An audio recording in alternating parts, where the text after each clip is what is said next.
once more into the breach. Yes. We're here. We're live.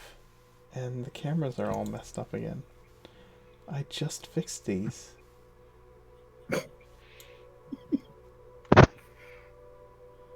Oh man. Why do I even bother? I don't understand. Because you left and came back. You guys are lucky I love all of you in D&D so much.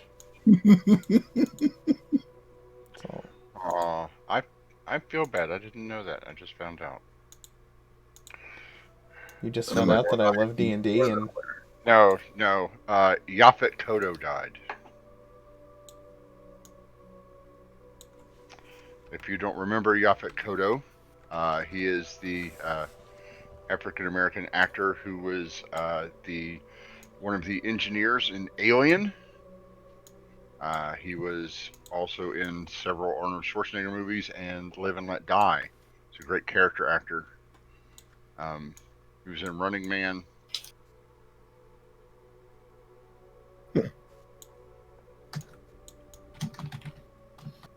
Has he been in any movies that were made when I was alive? Nope. That was beautiful. Nope. In Live and Let Die, he was Mr. Big. He was the main villain. He was born in 1939. Yeah. He was 81.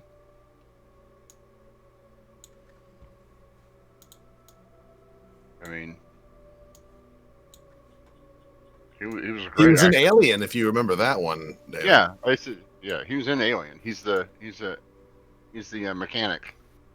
Yeah, no, I've seen Alien. It's just you were listing all these movies, and I'm just like, that was made before I was born. That was made before I was born. He was also in Midnight Run with De Niro.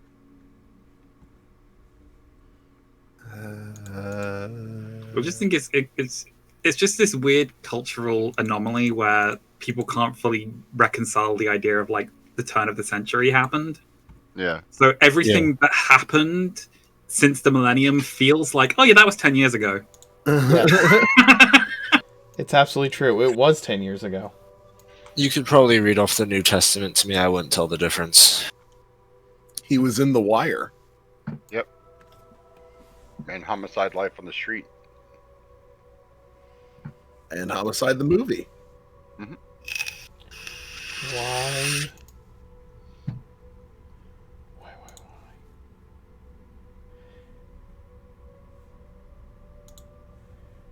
Is it just Gage? Is Gage the only one? No, mine's working fine.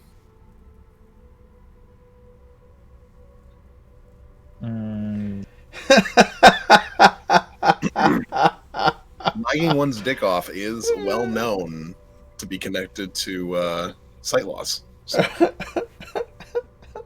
Gotta be careful about that sort of thing. Well, hopefully we're not a slideshow for everybody that is watching on the internet. We're going to try and play D&D now. That's why we're here. This is the plan. Everybody, just go ahead and introduce yourselves and your characters. Hello, everybody. I am Big Linda here on Twitch as well as on Twitter and such. I am playing Vasir Iron Fist, who is currently in the midst of attempting to win the party an incredibly valuable and important piece of equipment that we are going to be using in the near future to banish many demon lords. And he's got his fiancée in the crowd, so hopefully he doesn't embarrass himself today. Hi, I'm Noor. I'm playing Luna, the party's half-elf cleric. She's priestess of Tundra, and she's the leader of this group, kind of. And she is willing to do just about anything to keep her friends safe, and she should be cheering her fiancé, kind of. David? I am David. I play Angus O'Galvin, the party's phantom rogue, who is currently in one of his many aliases, as the very charming manager to the young prospective fighter Vasir, Annie Gus, as she is going to be cheering him on, but recognizing that she stands to win quite a bit of money if he loses. So, hello. My name is Kim. I play Mirth, the Tiefling Bard and Fiend Warlock of the party. Arcanist extraordinaire and reader of lots of books. And for today, I'll also be playing Sharp-Eyed, who is also enrolled in the tournament and has been our Lizard Folk companion since session 3 now. That's Which- crazy. Nor is thoughtfully commemorating with his outfit decision today. You're sure? I'm the Loophole King. I'll be playing Sarani, the resident Swamp Thing, who is currently nursing his wounds after a resounding beating in the ring, because the dice hate me. So, go Vasir, or actually go Sharp-Eyed. And I am the Mark Knight. I am your Dungeon Master this afternoon.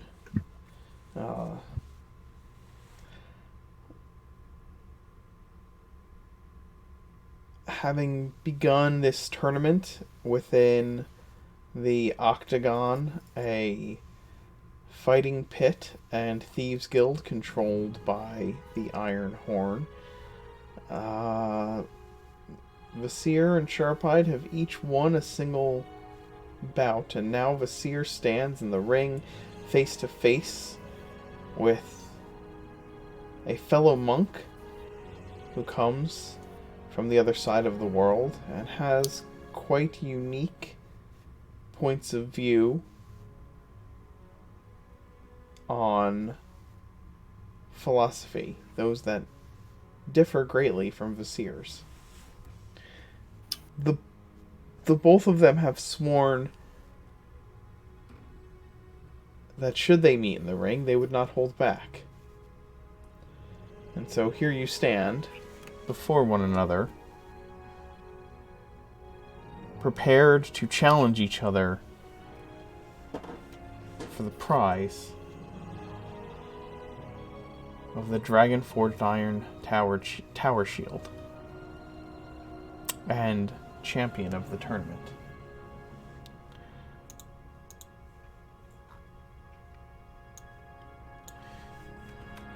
Vasir, your opponent stands opposite you in the ring. He has a short sword raised overhead in a fighting kata. He beckons you forward. Vasir will step forward, and he will get into a readied stance, feet shoulder width apart, and kind of give the roll of his neck as he puts his hands together and summons his astral arms. Like a mist of astral energy surrounding him as the arms like flow from his back almost like wings and take a fighting position in front of him. You once again, this will be treated in the same fashion as a skill challenge against your opponent. This one is more difficult. You can tell simply by the way Helios stands before you that he is a far more practiced fighter than your previous opponent. Describe what you do. Well, he definitely uses a weapon, so Vasir is going to keep his distance a little bit.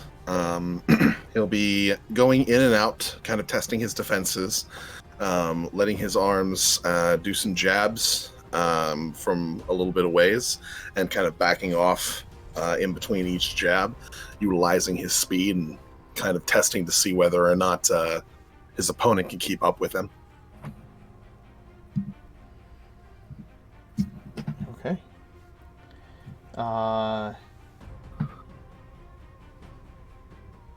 What skill do you propose to use?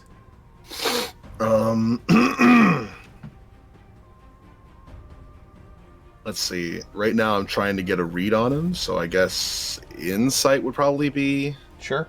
I think What I wanna that's do? fair. Absolutely. And we're gonna go ahead and spend a key point to roll this at advantage. Understood. Nice. You watch as you probe his defenses and ready yourself to strike or defend, depending on what movements he takes. Not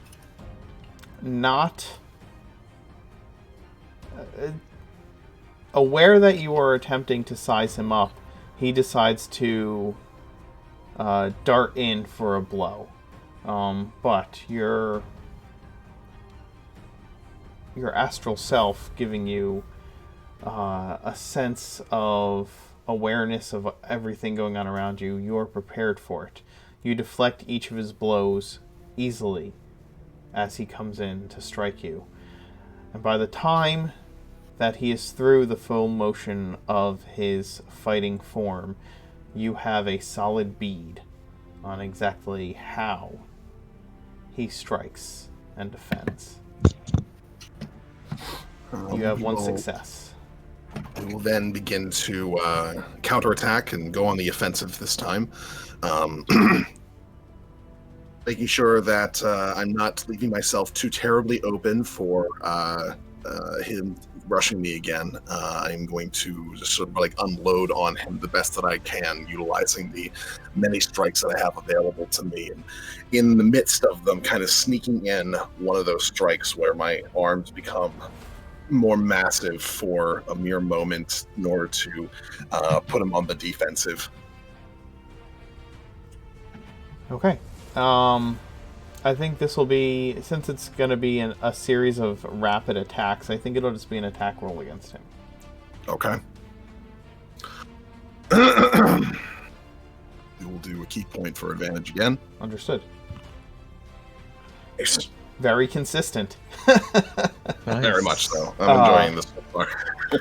The dice do not hate me just yet. No, not yet. A number of blows land against your opponent, sending him staggering back to his side of the arena here. He tries to ready himself to strike, but he has been thrown off by the presence of your astral arms and just the sheer number of attacks and how you're able to control them and vary their size and strength. He moves in to strike again, this time trying to get under your reach and getting close. As he ducks under to get close to me, I'm going to attempt to surprise him with something that I haven't really shown off as of yet, both to the party as well as to the audience. As Vasir will bring his knee up and then his foot a little bit away, and manifesting the beginnings of an astral leg and foot that then emerges from his own, and then to catch him straight in the chin in an attempt to finish him off and knock him out completely. This will be kind of the first time he's used this, and there is like a blue astral flame that follows the trajectory of his foot. Okay. I'm going to call this a performance roll since you are showing off this new ability specifically for the crowd and the party as you're trying to surprise him with the attack. All Hot right. wheels. Fingers crossed. 14. As you are you using a key point for advantage on that? I noticed you Yes. rolled 2d20. Okay. As you kick out with the blow, he clearly was prepared for you to counterattack in some way. At the last moment, he changes trajectory. Your foot flies past where he is to the spot where he had just been standing a moment before, and he whacks the side of your head with the flat side of his blade, sending your ear ringing, giving you disadvantage on your next roll, and dealing 20 points of bludgeoning damage to you. Okay.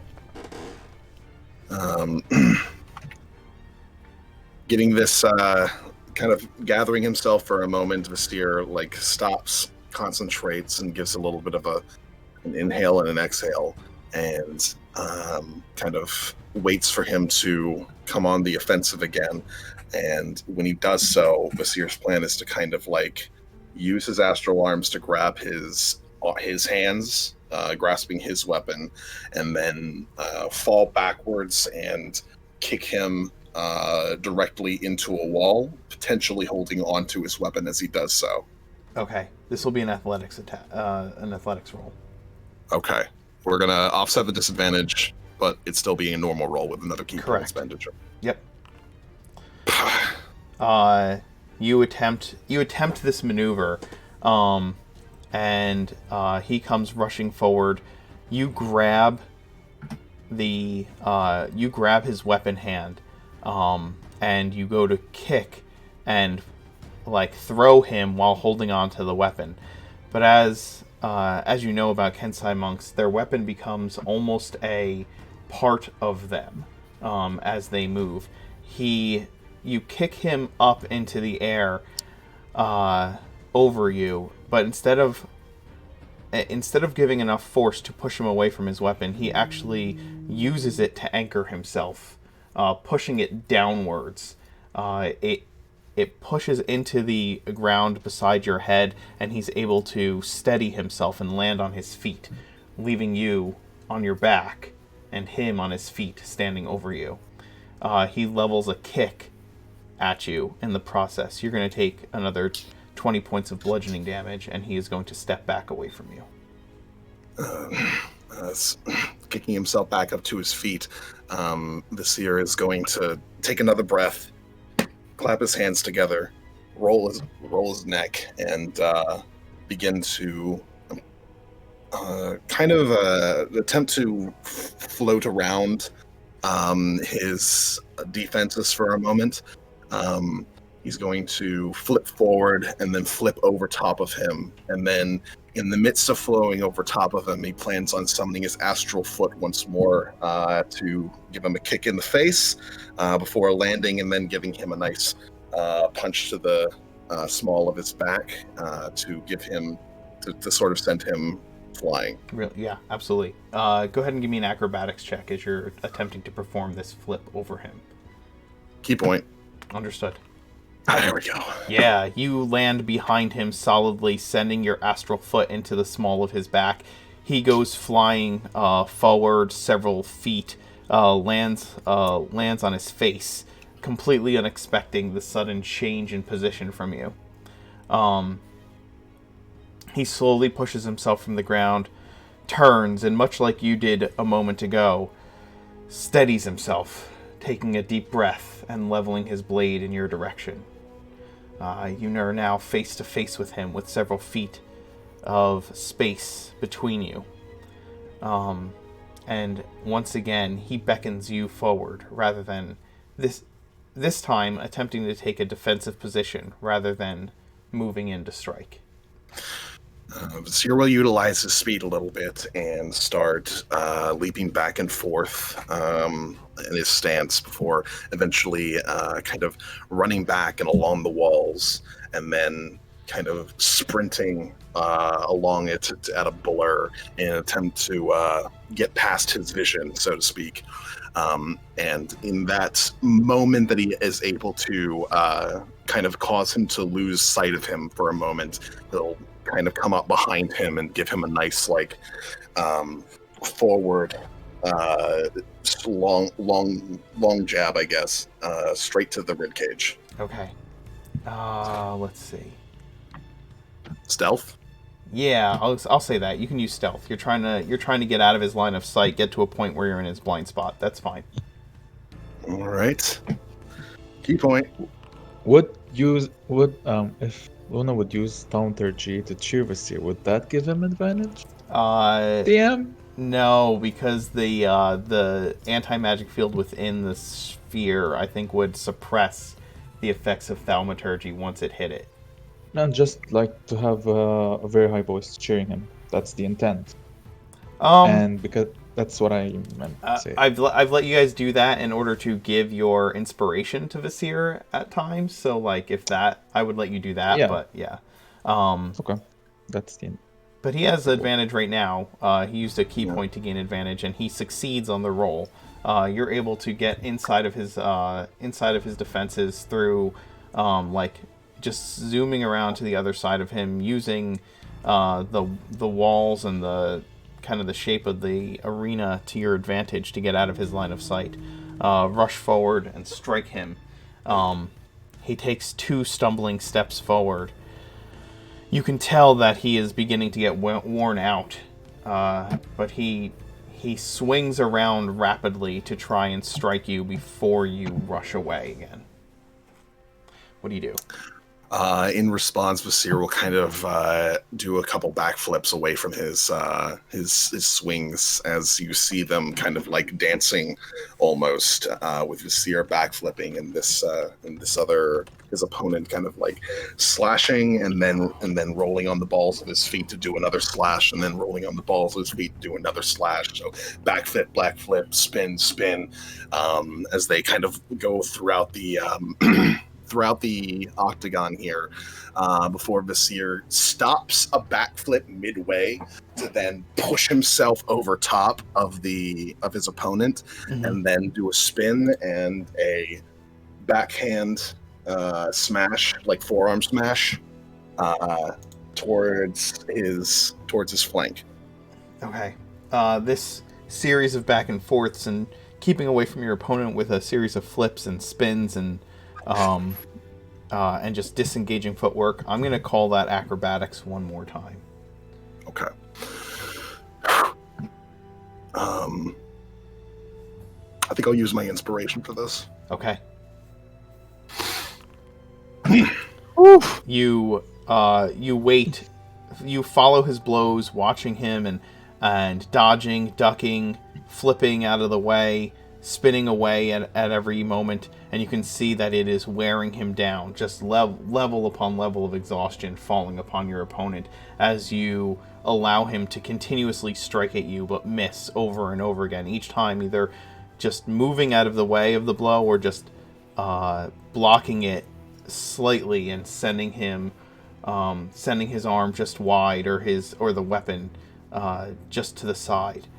As this happens, you can tell with each parry of his blow, with each block, his arm moves a little more loosely, a little less controlled, a little more.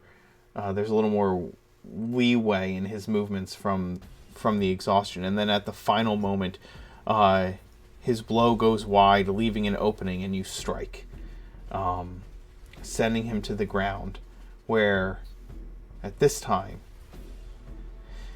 as he falls backwards from this blow and lands on his back, the sword clatters from his hand. He is breathing heavily, and his eyes slowly close, and he lets out a huff of defeat. You're muted. Vizier will slowly get out of his fighting stance and then put a fist into palm and give a little bit of a bow before, in between a deep breath to catch himself. Synthesis. And then bow his head.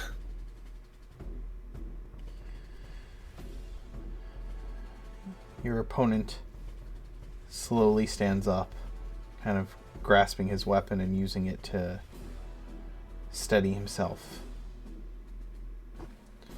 He bows to you and says, "Perhaps there is more wisdom in your ways."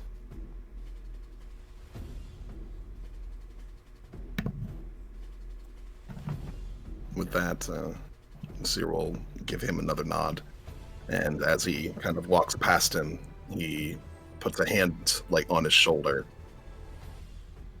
No way is perfect. Learning from each other is the only way forward. And then pat one more time before heading back into the waiting area. He will exit the opposite side after nodding to you. There's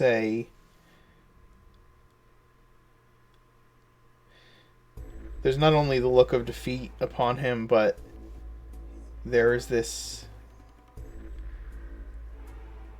clear sense of contemplation.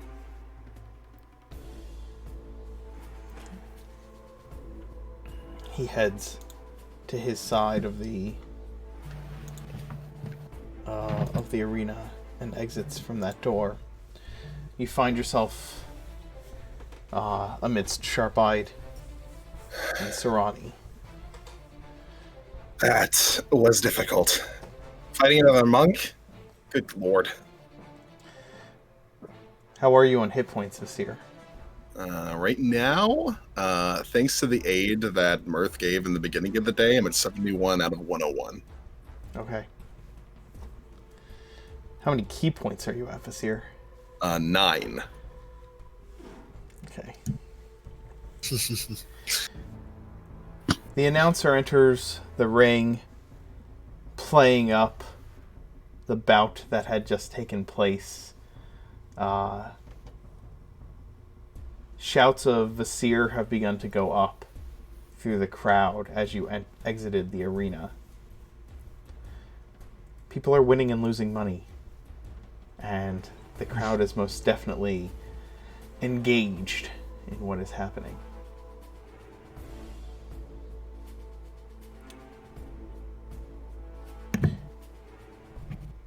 Sharp. Take Go ahead. Sharp Eye. Well, good luck, man. Badass. Sharp-Eye's going to enter the ring as the announcer begins to call the next bout.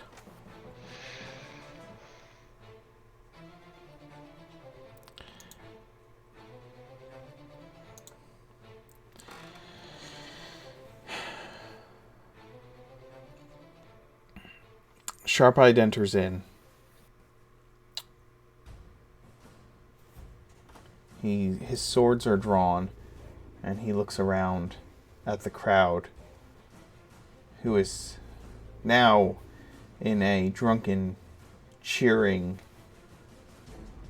throng of just absolute bloodlust.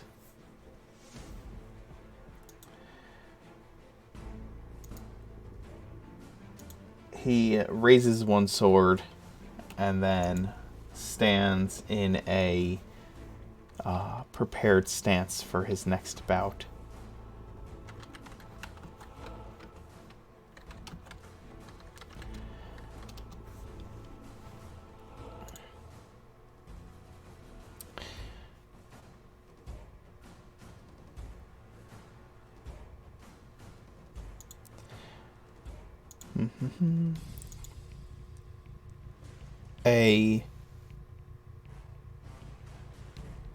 An elven female fighter enters the arena.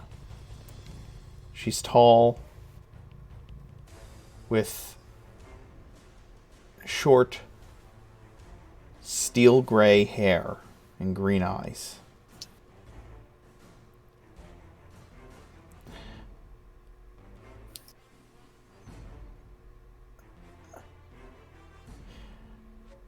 She draws a wickedly curved longsword and prepares a shield.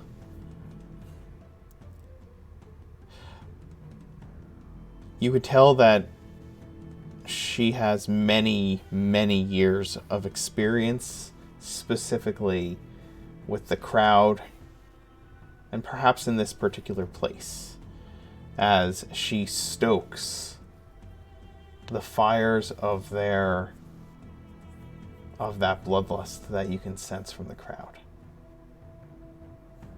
She looks hardened. She looks battle ready.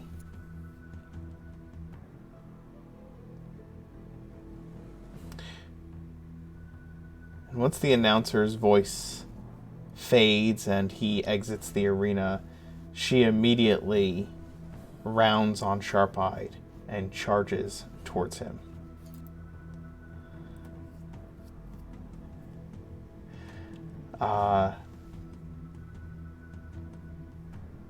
Whoever has Kim, I think you still have control of Sharp-Eyed, so I will let you I do. continue this. Alright. Sharpite is just going to, in return, spit, rub his hands together, and just, like, shoulder rush straight back at her. And just try and get, like, directly in the swing of her sword. And because if she wants him to dodge, she's just go straight for the center. Okay, give me an athletics check as Sharp-Eyed attempts to plow his shoulder into her.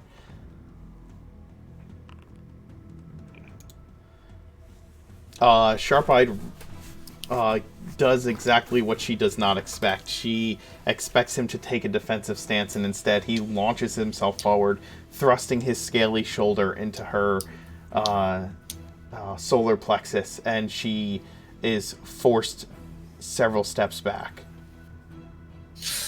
Sweet. Alright. Have I given you ways to give Sharp-Eyed advantage using his features? He has favored foe, which he can use for advantage. Right. Okay. That is what I thought I had told you. Yeah. And he used... Oh, no, he didn't, because he had inspiration the previous fight. Mm-hmm. It lasts a minute, so it's like the rage, but is it going to give him advantage for one check or the whole? It's one check, yeah. Okay. He's going to immediately follow up with...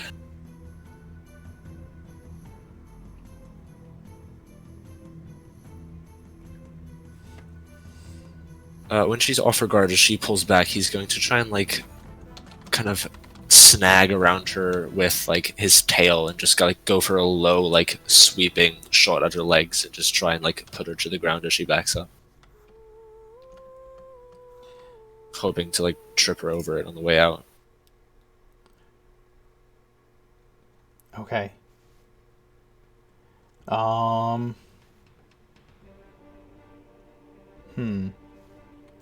You're attempting to outmaneuver her and trip her. I think I don't want to do like athletics twice. So if he wants to like fake out the attack and then like try and like sneak it in while she's not looking to try and get her to just trip up, I could do like stealth or sleight of hand. Yeah, I guess. Do like I think sleight of hand. If you're trying to like distract her in one direction so that he can trip her with the other, I think sleight of hand is fine. He's gonna use favored foe on this as he like narrows his focus on her and tries to get her to tunnel on him. I found out, this is really useful actually. So instead of like setting it in the Beyond 20 thing, if you hold down Shift when you're rolling with Beyond 20, you can just, if you hold down Shift, it gives you advantage. If you hold down Control, it gives you disadvantage. Oh, nice. So that's a fun little thing I discovered on Monday. 20. She falls backwards over his foot as he is able to use his strange lizard folk movements to distract her in one direction while tripping her, sending her falling backwards. You have 2 successes. What is Sharp-Eye doing now that she's on the ground? He's going to go for the classic, like... let's see what he can do here. He's gonna, like, try and apply what he's learned from hunting animals in these swamps and just try and, like, he tosses aside his sabers and then pounces on her and tries to, like, bring her around in like a lock that he would use on some sort of beast that he's trying to bring down in the swamp. Oh goodness! Like death roll her. Yeah.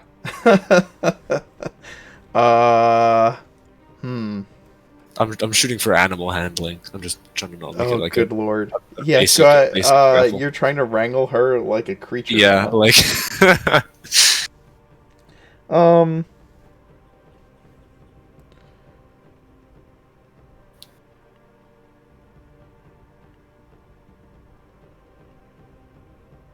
in my defense, he is marginally worse at animal handling than he is at athletics. I think survival would. We'll use survival. You That's can the do practical survival. application of like hunting. Oh, I'd like to use my inspiration. How? Give him Tell me what you're doing. So as he goes to uh, grab a hold of her like he normally would a large reptile, um, Sarati yells at him, remember, she's a biped. Go for the ankles. Okay. Sarani calls out encouragement and coaching to Sharp-Eyed, and Sharp-Eyed grins in a menacing lizard folk way as he does, hearing Sarani's words, and is able to wrap her up successfully. Go for the ankles. Yep. Locking his tail over her around ankles. her ankles. Yep. She is pinned currently by Sharp-Eyed, but she is trying to break free and resist. She is fighting very fiercely against him, and you could tell that she is filled with this wiry strength and pent-up rage. What does Sharp-Eyed do? Well, Sharpeye doesn't like that, so he's gonna bring his very toothy mouth right up next to her pointy little ears and give them like a little snap and a like a gnash, like right next to her head. Intimidation? Yeah, we'll do that. Favorite foe. He's trying to tame an elf fighter. Oh. Was that with advantage? Oh wait, no, it was not. Oh, whoopsie. Thank you. Oh. You rolled a 13 three Look at all times. those 13s. Oh yeah. That is three Look at that. 13s. She Yahtzee. growls back, and the intimidation attempt seems to just enrage her. She rolls over onto her back, with Sharp-Eyed now under her, and sends an elbow into his side, dealing 20 points of bludgeoning damage to the ranger. He lets out a breath as he gets the wind knocked out of him for a moment, just long enough for her to break free and stand up. Both fighters are currently weaponless as they have been grappling on the ground of the arena. What does Sharp-Eyed do?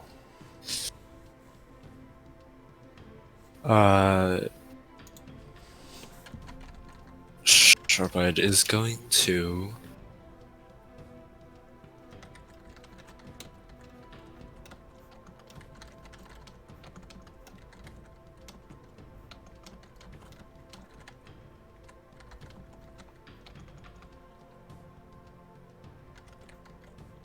Okay, Sharp-Eyed is just going to, if she like pulled away, he's just gonna reach down and then snatch up his swords and hers, and then give her like a toothy grin as he kind of starts twirling hers around in his hand and sheaths the others, and then we'll advance on her, and just go for like a little like pommel slash to the core.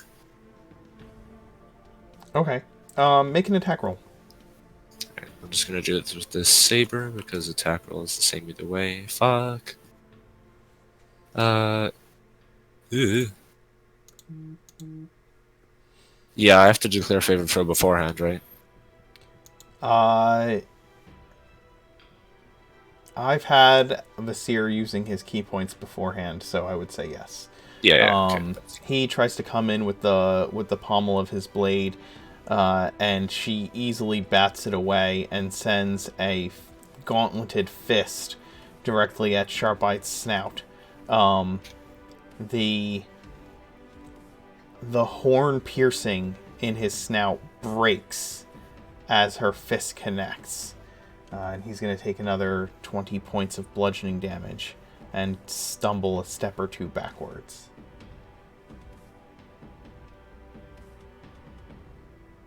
Rude. Okay. That's how she wants to play it. He's going to...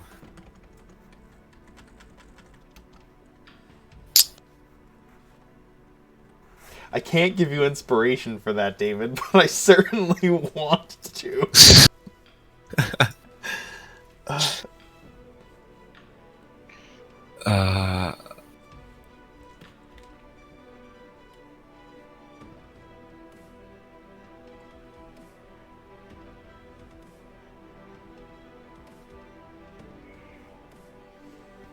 Trying to figure out what I can use that I haven't used before for some spicy variety. Sure. I prefer that you not use the same skills back to back, but if you have other, narratively descriptive, satisfying reasons to use skills you've used already, that's okay. Just... Okay, well, I'm going to use the first one I used then, as he kind of reaches up to his nose and fidgets around in there, and there's blood. He just stares up at her. As she has broken his tribal fetish, and just snarls and bum rushes her and just tries to slam her into the wall behind her that he's slowly been backing her into. Yep. Favorite focus, he's pissed. Absolutely. Oh, you're kidding me.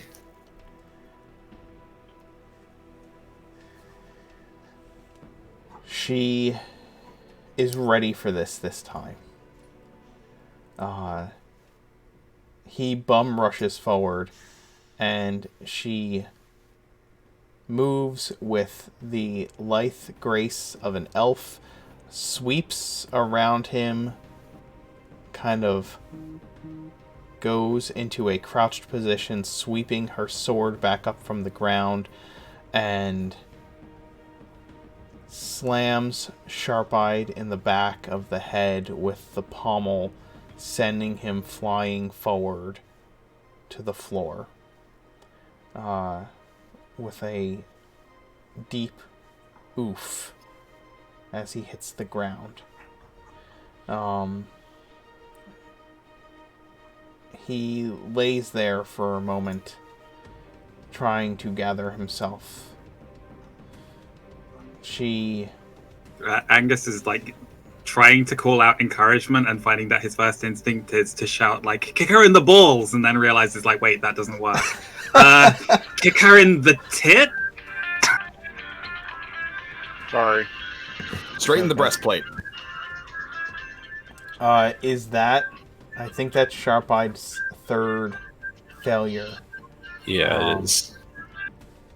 He attempts to pull himself up from the ground, and she places a booted foot on his back and simply steps down with her weight, forcing him back down to the ground. And she growls down at him, yield or die. Man, he had such a good run. He did. I thought he was going to win, to be honest. Yeah. Sharp-Eyed knows when he is defeated and accepts that she has won. Oh, crap. Does he now owe a life debt to her, and he's going to go help her go to the demons? He's done with us. He's got one life debt at a time. He'll be back here and then one life debt at a time. One life debt at a time.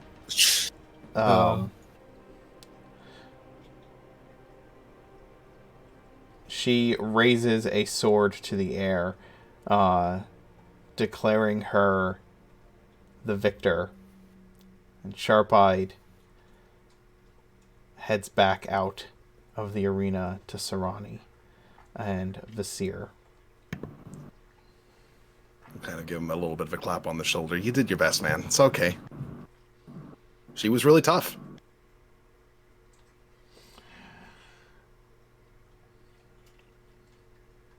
Close. We could have won.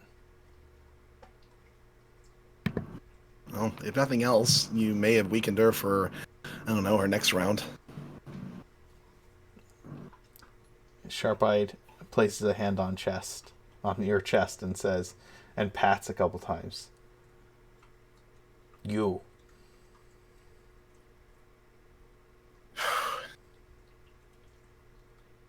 Well, I said I'd win this. So that's what I'm going to do. The announcer begins to declare that there is a final bout before stepping into the ring with Torax. Calls forth you, Vasir, and calls forth... God, I so want to say Surani, the Elven Warrior Maiden. I can't not. Angus, you are surprised and slightly freaked out when an actual Surani steps forward and into the ring. The woman who had just battled Sharp-eyed returns once more. The things that I say become true. You know, I have also heard story of a very rich gentleman by the name of Angus O'Galvin. Apparently, he is the richest man in all of Oregon. Oh, God. Look around for a little bit, check your coin purse. Damn it. I guess that just depends on how well these matches go for you.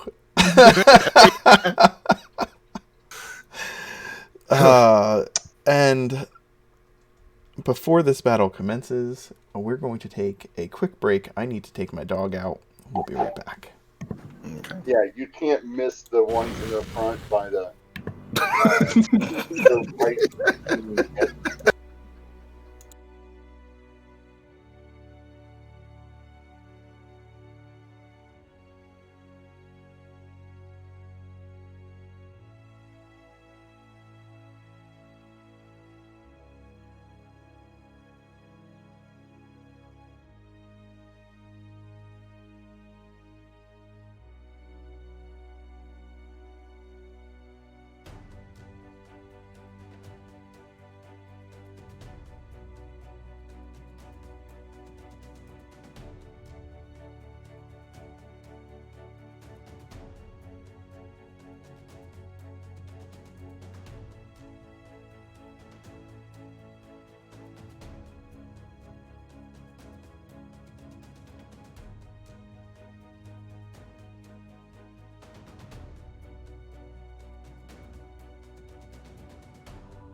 Oh Just God! the giant shark tooth that's been carved down to a dagger. You're just running around like. It's magically enchanted to do more damage the bigger the enemy is that you're Yes. hitting it on. Oh, and it gives you advantage on intimidation checks. Oh, it probably would. Oh yeah, because you're a honey badger. We are back. Vasir, you have stepped into the ring with the elf warrior maiden, and she is. Before Vasir steps in, I wanted to make sure that we were back. We are back. Before Vasir steps in, Sarani's going to grab him by both shoulders, stare him deeply into his eyes, and tell him, "You are the heart of this team. You have the ability to overcome any obstacle. Use that." And then he kind of just like looks to his shoulder. Mr. Giggles runs down, hops on Vasir's shoulder, kind of pets him on the head, and like, and then climbs back on Sarani. He's like,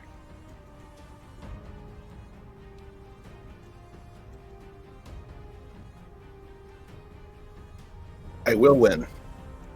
I said I was going to, and I don't break promises.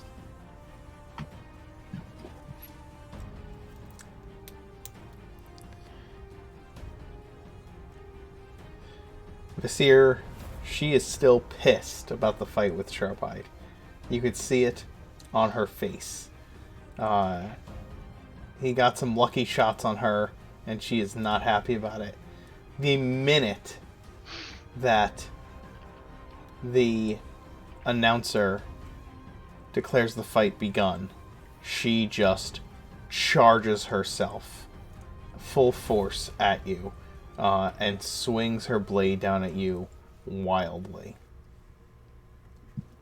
Vasir is well versed in the art of using someone's momentum and rage against them, and is going to begin by sidestepping the attack slightly and kind of like putting a hand on her wrist as she swings down to then grab and then complete a rotation to then flip her onto her back as he kind of steps away from her. Okay. Athletics check for a grapple. Okay.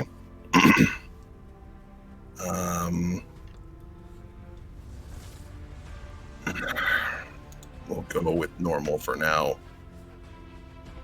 No, never mind. I'm gonna spend a key point. There we go.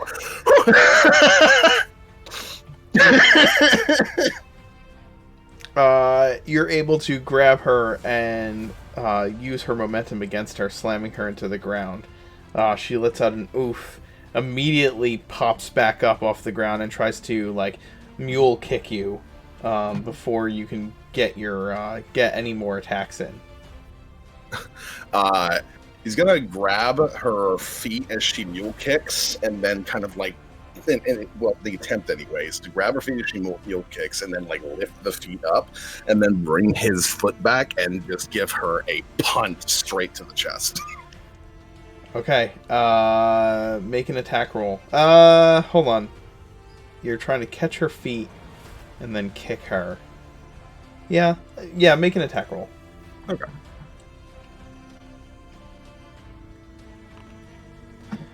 Yeah, you slam your foot into her chest.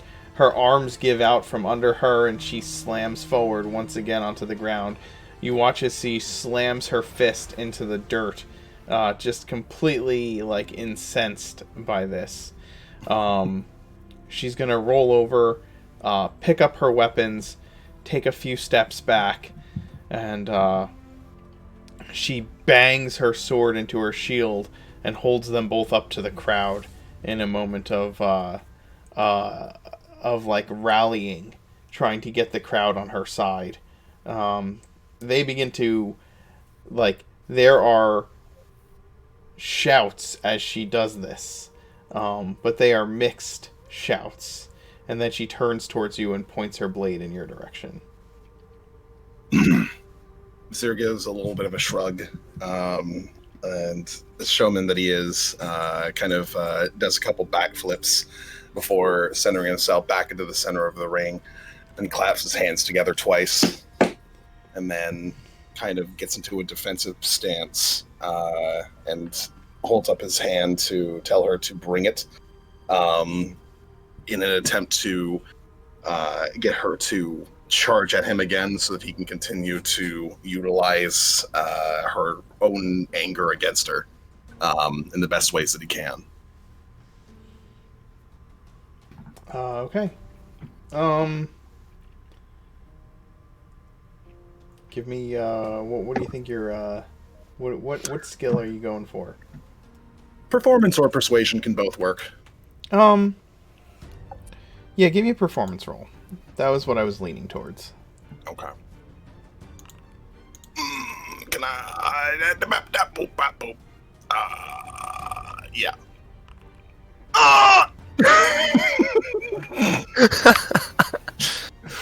There's gonna be a lot of grunts of pain from me. I'd like to spend David's other inspiration.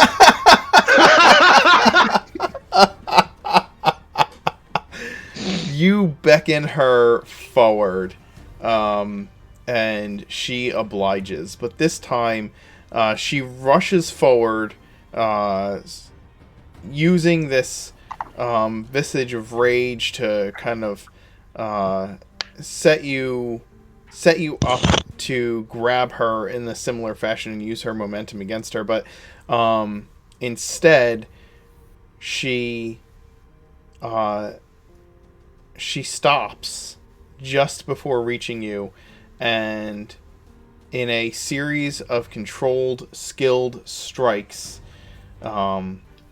she starts to push you back, attack after attack, landing a couple of blows on you as you are forced to defend yourself from her strikes. You're going to take another 20 slashing damage this time as she hits you a couple of times with her blade.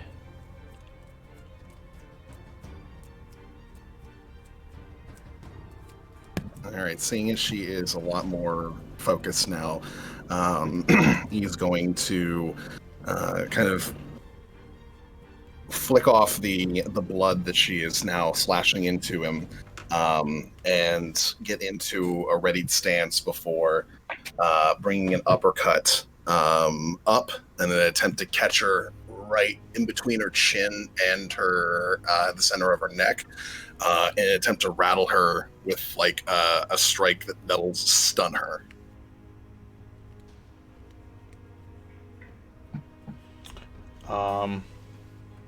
Okay. Trying to make a stunning strike, huh? What will this be?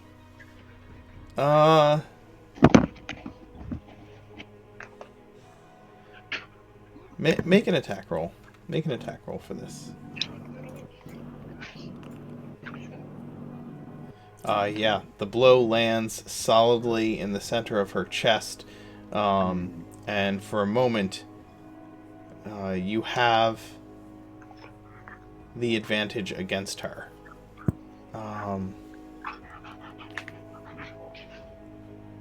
What do you do as she is suddenly stunned? So Vasir will quickly leap up and kind of do a split midair as he kicks at her blade and shield, attempting to kind of kick them both away from her simultaneously before kind of landing on his side with his feet, with his like hand bracing him, and then kind of do a little bit of a breakdance move as he spins like a top and goes to kick out her legs out from under her. All right, that'll be performance. Anytime you use the words breakdance move in an attack, that is a performance roll. I feel like that's fair. It's not one of my best rolls, but Whoop, shit. Well, to be fair, I think I already have advantage because she's stunned, but... Yeah, you did have advantage because she's stunned. All right. Okay. You kick both blades away from her. You land down on your outstretched arm and attempt to spin like a top and sweep her legs out from under her. And as you do so, she simply leaps over your legs as they swing towards hers and lands she catches she comes back to herself just at the last moment in order to just kind of jump over your sweeping trip.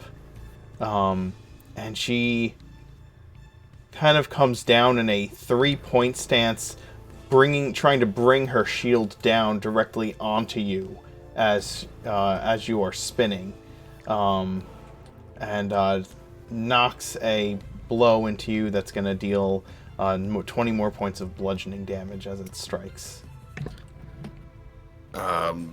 Grunting at the impact as she goes straight on top of him, shield first. He's reminded of when the shield kind of did him in his previous bout at the other arena, and he kind of grabs onto the shield and then wraps his legs kind of around her to then pin her to the ground so that he can then maneuver her shield above her neck and start pushing it into her. That will definitely be athletics again. You sweep her down using her shield and grappling her legs, spinning so that you are now over her, and you begin to press the shield down against her body and neck. She is struggling against it, but after the bout with Sharp-Eyed and now this one going so far south, you can tell that the strength in her arms begins to give way, and as the shield presses against her neck, you can see that she is struggling for air. Her eyes begin to roll back, and eventually she either begins to tap out, or if you don't notice it, she passes out. The moment that she taps, he just kind of backflips off of her, catching himself with a pant. Kind of holds his chest a little bit and grunts. He's taken a few pretty decent hits from her, so he kind of points to her hand, looking up towards the announcer's box, and then raises his own hand and then turns it into a fist.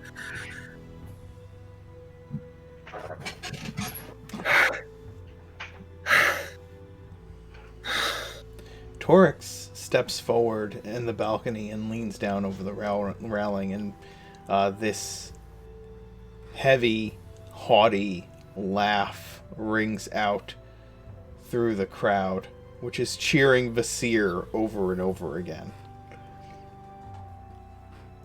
And he says, "You will be an enjoyable opponent. I look forward to it."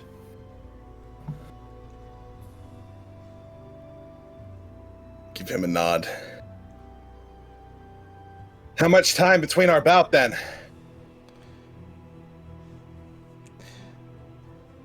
He just smiles and sits back down, and the announcer steps out.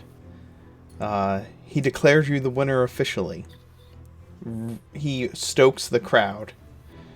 And then, as you're kind of led out of the arena, the announcer follows you out and says, before coming out, he declares to the crowd that there will be a 30-minute break for people to gather drinks and place new bets upon the final bout, and so that Torax can get ready for his match. And people begin to kind of exit the stands to get drinks and food and use the facilities and all the things that happen in a normal sporting arena where large throngs of people have a sudden chance to get up from their seats. Leaving you the opportunity to gather with your companions. Seer kind of like drops to his knees when he gets back to the waiting room. Like, 3 bouts in a row like that is not fair. First bout obviously didn't do a whole lot, but fighting a monk and then that night, not fun. Sharp-eyed nods and says, "Should have been sharp-eyed." That would have only made it more difficult on me, though. Sharp-eyed would have given place to Vasir. No bout. No fight, Vasir. One less match.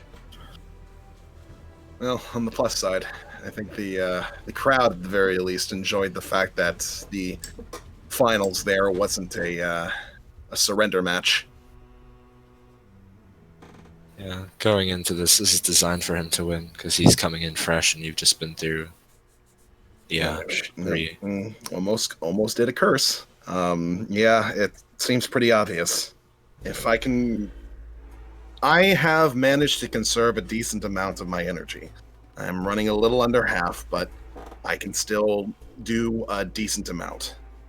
Unfortunately, as he gestures to his various wounds, I am not looking great.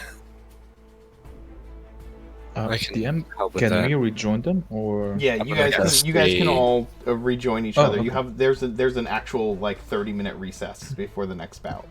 I'm gonna drop a 3rd level healing words on him for 16. Luna, do you have any more powerful? You can heal here. Outside of the arena, you can heal. Yeah, she would like, of course, cast a healing spell on Vasir, and I'll roll for that.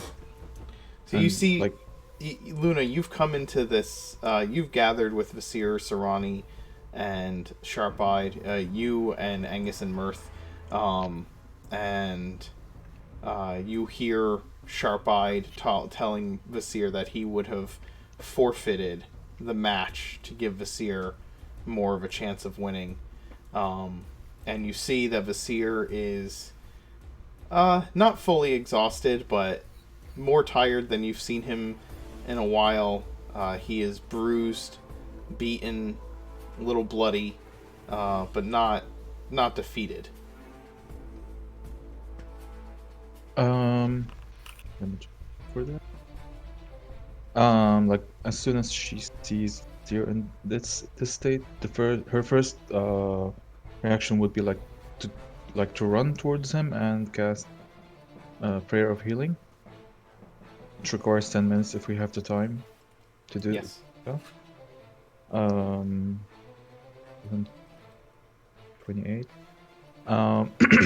First, she probably give him a hug and to encourage him for his last fight.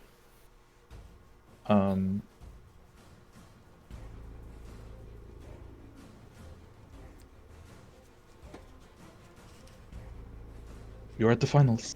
This is it. Oh, did I get cut off? I'm Can you hear me? yeah, I can hear you Yeah. just fine. I'm pretty excited, but I'm also very nervous.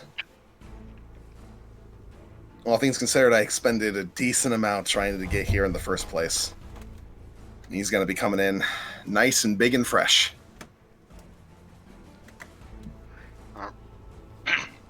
Mark, Yes. I'm going to. I had the option to prepare catnip, and I didn't think we'd get. Hold on. Rick was trying to say something. Can you not hear me? Rick was trying to say something. You're somewhat quiet, Rick. Yeah.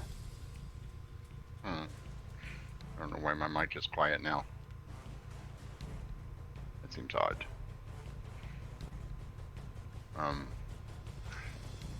Sorry. Yeah, I want to mix a small herbal tea for Vasir. I want to help refresh him. Okay. So you begin to do this. And you brew this tea for Vasir.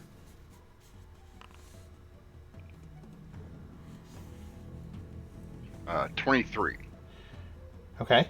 Tell me about this tea. What are you trying to accomplish with it, and how are you, what are you putting into it?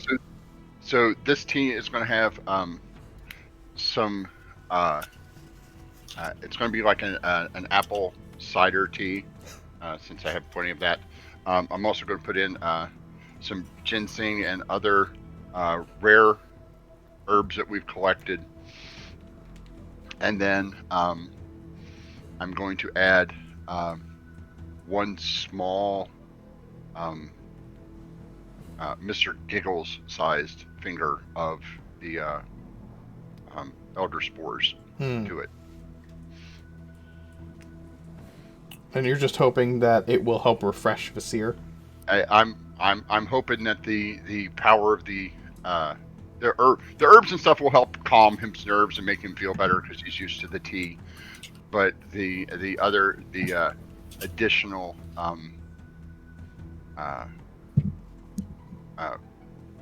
magical ingredient, I'm hoping Will help in does some something way. different. Sure. Yeah, will help him some other way. Okay, so you brew this tea, and you.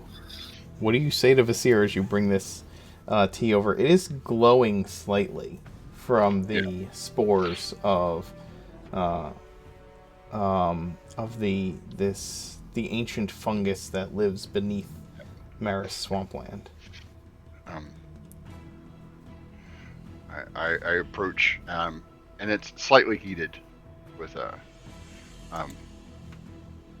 and I walk over. Vasir, I have brewed this tea for you. I've also added a bit of the elder root in it. I'm hoping that this will give you the strength and power to overcome your foe. Vasir will gratefully take the tea and kind of hold it in both hands for giving a deep breath and kind of giving it a gulp. Rick, did you have advantage on that roll, or did you roll a 23? I rolled a 23. Okay. Yeah, I rolled a 23 and a 24. So if I had advantage, I'll take the 24. Vasir, you drink this brew of the spores of Glamorhazal, this ancient fungus, and it does have a calming effect. It does have this refreshing effect. It also has a slightly momentary hallucinogenic effect as you see yourself as you had on the astral plane for those moments walking with your master so long ago. That first jaunt into your astral self fully realized. You almost see yourself claiming the several victories that you have this evening. This slightly out of body experience.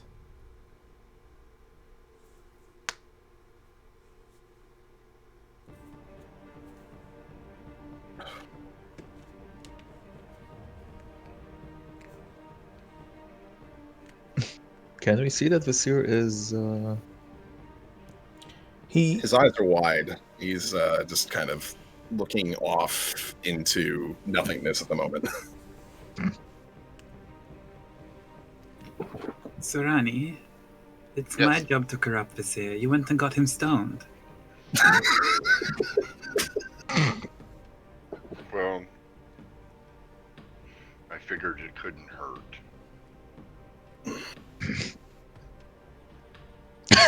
You know what? It is fine. I will see if I can find something that is as close to the fantasy equivalent of a Mars bar as possible, and we will offer him that if he wins the match, and that will motivate him.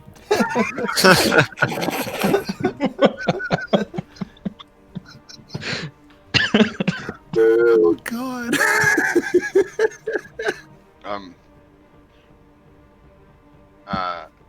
Do spells work over here? Yeah, you're in a spot where spells would work. Okay. Because it took about 5 minutes. We have. It should have taken about 5-10 minutes to do that. Yep. Sarati would like to. I would like to cast Speak with Animals on myself, Okay. and I'm going to spend one of my wild shapes to wild shape into a small field mouse.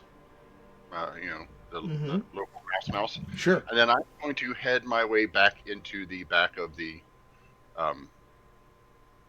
into the walls, to where the Minotaur went, and see if I can't find some rats, Sure. mice, other animals. I will need you to give me a stealth roll, obviously with advantage because of your shape and form, and also an investigation roll to try and find the location of where the Minotaur is, or at least where some rats are. Vizier. Does Surani tell us where he's going? Or he just disappears? Nah, that's what he does, where he's just like, I gotta I have to go now. My people need me. The usual Sarani methodology. Well, so the plan is, while everyone is busy worried about Vizier, they're not going to worry about where Sarani went at the moment.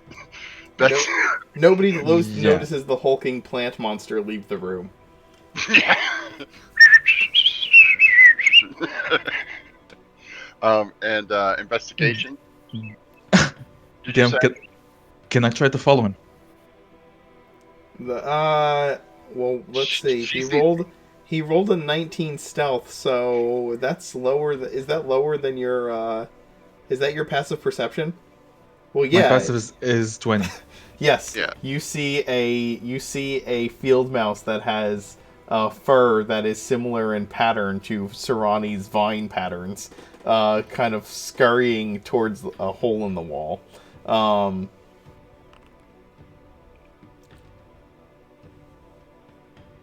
Vizier. Yeah, she would like cry out "fuck" and she'll try to run after him. Your husband is about to go into a death match. Are you sure you don't want to be here? Vizier. Okay, bye. Vizier. You Yes. are Our kid is about to die. You are We can- experiencing this tea. Tell me what your internal reaction is to what you are experiencing. Kind of going through almost like a fast forwarded flashback of all of his experiences since the first time that he sort of shunted himself into the astral and conversed with Master Morrison, and going through all of his accomplishments thus far. He kind of focuses for a moment on the toppling of the Merilith at the top of his monastery. And internally, he just goes, I beat up a Merilith. I don't think a Minotaur is going to really match that. Then again, that was with Master Morrison's help, and he did a lot of the legwork there. Literally.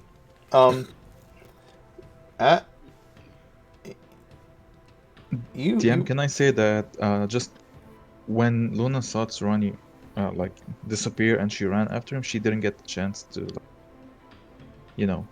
tell Seer good luck. Yeah, that's fine. We're still connected by the mental thing, aren't we? Or did that go away? It's been more than an hour, quite likely. Yeah. Oh, okay. Yeah, that thing's down. Okay. Vasir, as you come out of this elevated state, you have regained three of your key points in the process. Nice. Thanks to Sarani's tea and your forced meditative visions. That's some good tea. Where'd he go? Yeah, Sarani's nowhere to be seen, and Luna is bolting from the room. Yeah.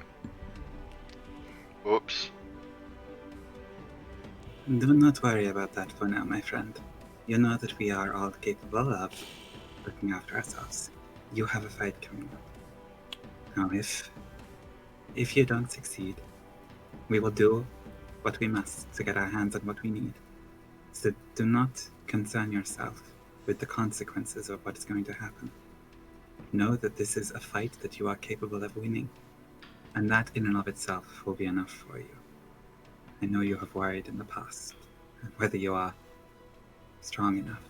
But seeing you today, the fights that you have done already, I know that you will succeed. And we will go back to the ship and we will celebrate.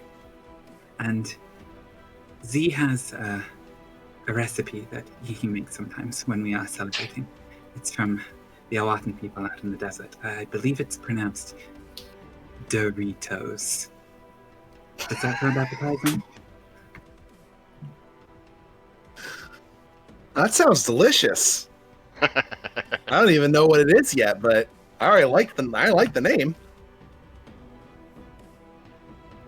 I'll also lay a hand on his shoulder and just say, that idiot has something that can stop what happened to your monastery from happening to so many other people. We've all come a very long way, and I think this is just another step in a long road for you, okay? You've got this. And can I give him a bardic inspiration before the fight starts? Yes. And then I will disguise self into Luna and just give him a smile and deadpan. You've got this, Pookie Pie. I believe in you. Pookie Pie. I'll just assume that Luna had some important things to deal with. I mean, she probably thinks that I'm going to win without a problem, so I'll just make those She did assumptions. call out, Suran is running away or something Yeah. of the sort. Well, Sarani. Sarani's a mouse. Yeah, give me away, why don't you? Sarati, Yes. you find, you do find a nest of rats as you are searching through the walls. That they're not actually that hard to find in this place. I wouldn't think so. That's why I chose this form, and the seedier side of things. Sarani knows that within a mile of the water. Yep. He knows what he's doing. He knows what rats do. Yeah. So I will saunter up to them. I will say hello. Greetings. The rats look at you suspiciously and kind of menacingly as you approach. There's no cause for alarm. I merely wish some information, and in return, I can take you to a place where you will be well fed for quite some time, without having to worry about traps and other predators. The rats squeak amongst themselves and say, "Ask." The large horned one. What do you know of him? Does he use magic? Is he a strong, mean, angry?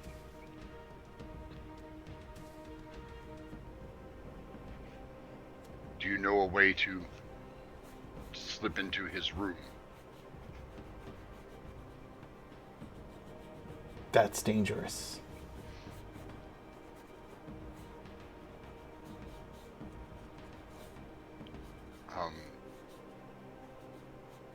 They didn't say no. Again, I will. You will be rewarded quite handsomely in food and nesting places for your assistance. Oh, The rats tell you to follow them. I follow them.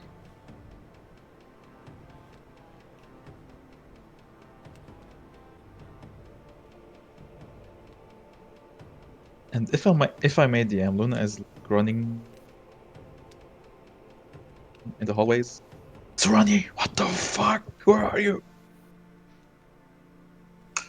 Squeak! Yeah, you're looking around for Sarani. You're pushing through crowds of people who are drunk and carousing and looking to place bets. Somebody gets pissed that you kind of like shove your way past them and starts yelling at you from as you continue to move through the crowd. Like they've spilt their beer all over themselves as you pushed past them, and they're just like shouting angrily that you owe them a beer. Probably some derogatory comments about your ears and other features of your person. As you push through the crowd, you kind of. Oh, there's the guy we're going to pick on later when we need a when we need a distraction. So just mark him for later, Mirth. Yeah. You but Sarani, you have a bead on where Sarani might be going, but you can't see him, and now there's a crowd of people around you. Excuse me, a crowd of people around you, and trying to like keep track of where Sarani is headed is difficult as he is moving through the walls of this place. Yeah. Sarani, you are taken into a room, a set of rooms, and you can, and you are rewarded for your investigation.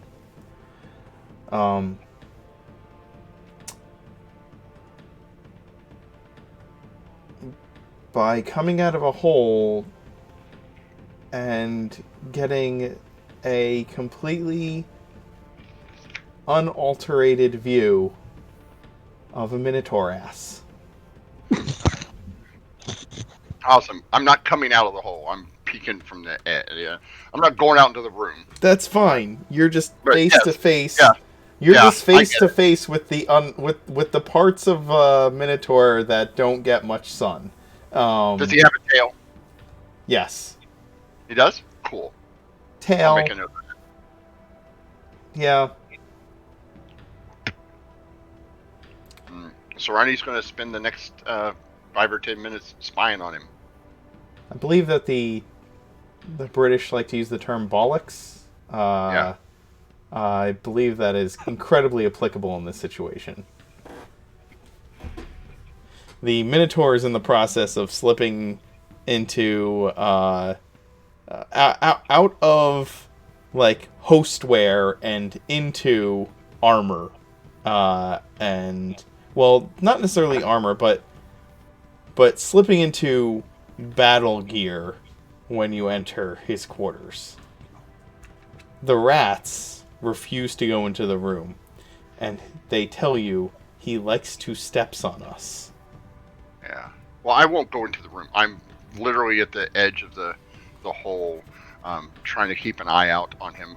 My basic goal is to see if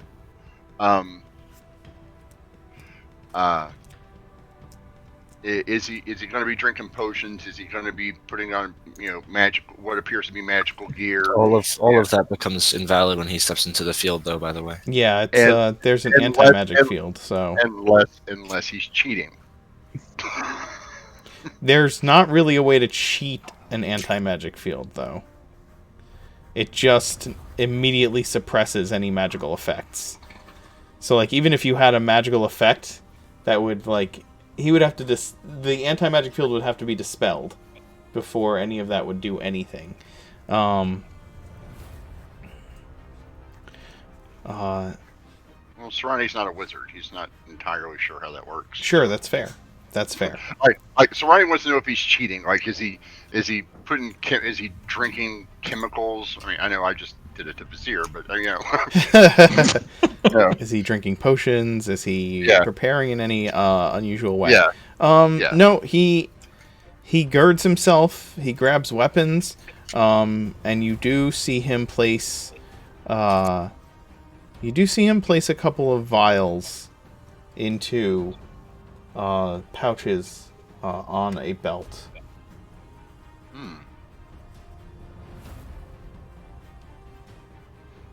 Okay.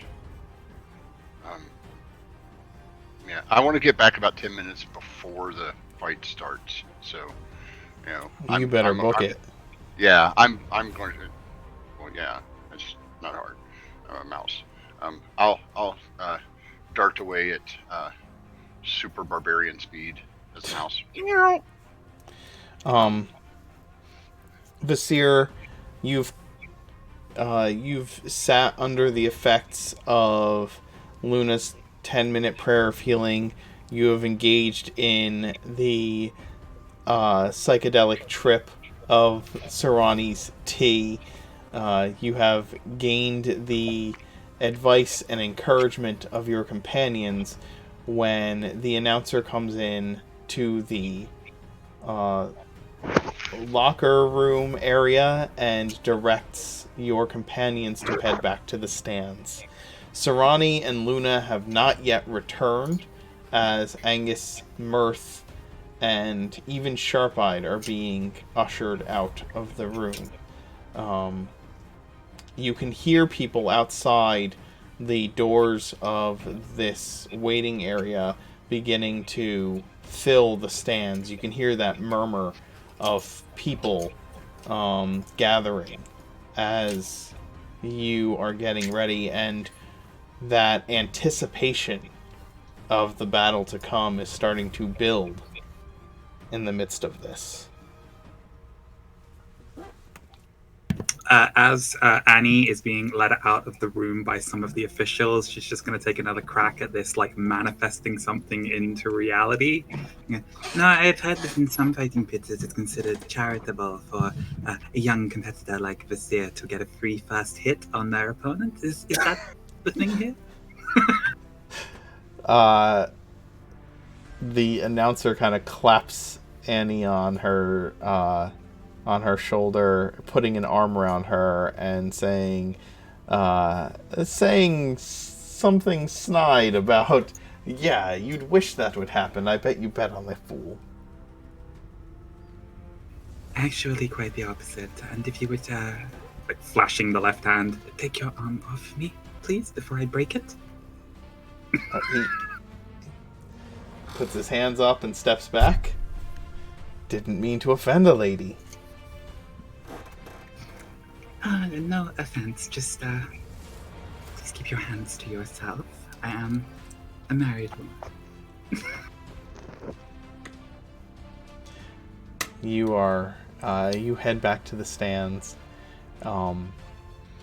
Luna, you notice that the crowd is beginning to thin out and start to return to their seats when you see the Serrani mouse kind of move out of one hole in a wall and back into another back in the direction of the Sears training area. She'll, like, again call out to him in frustration as she heads back toward that location. She'll try to get a seat as close to the seer as possible, I guess. Mm-hmm. I assume like her older seat got taken or something. Yeah, the crowd is kind of milling about. This. Not like there's no- assigned seating Yeah, in an underground exactly. betting arena. You don't have ushers being like, can I see your ticket there, please, sir? Let's see, you are in Yeah. section B2.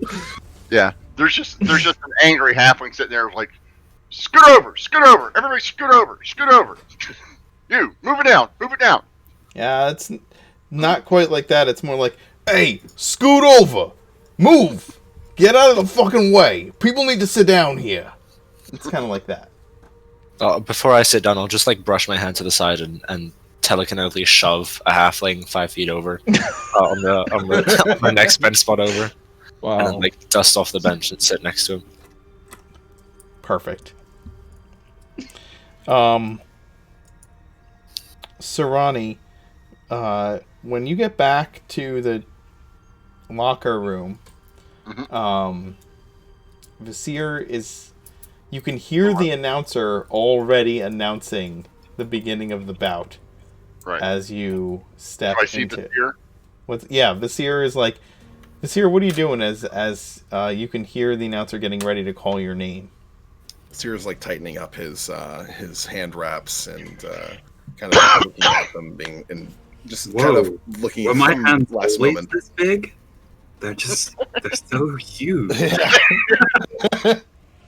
Whew. Well, let's see what you guys are capable of. And as soon as he finishes that sentence, Sarani's going to unshift right behind him. Vizier. Yeah. He has, there are pouches on his belt. They have vials of either potions or something else. It would be advisable for you to target those first in an attempt to break them.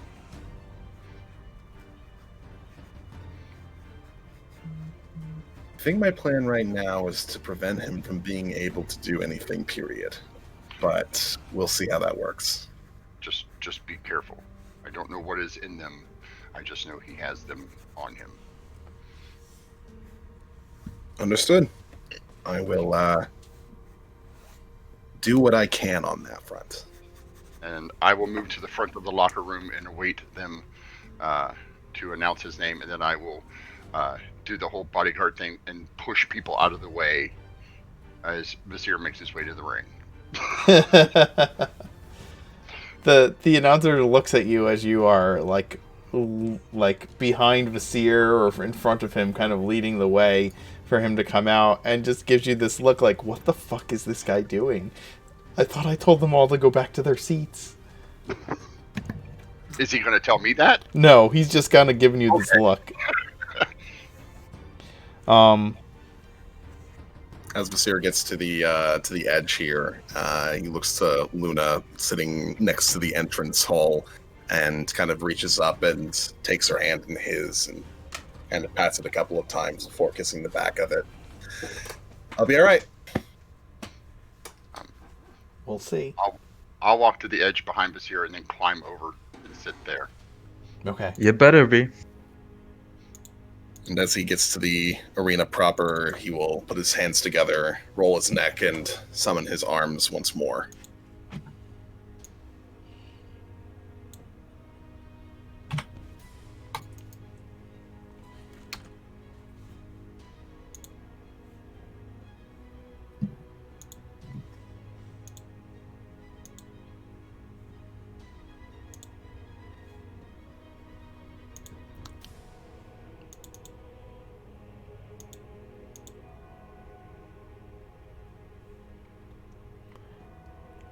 The announcer calls your name. The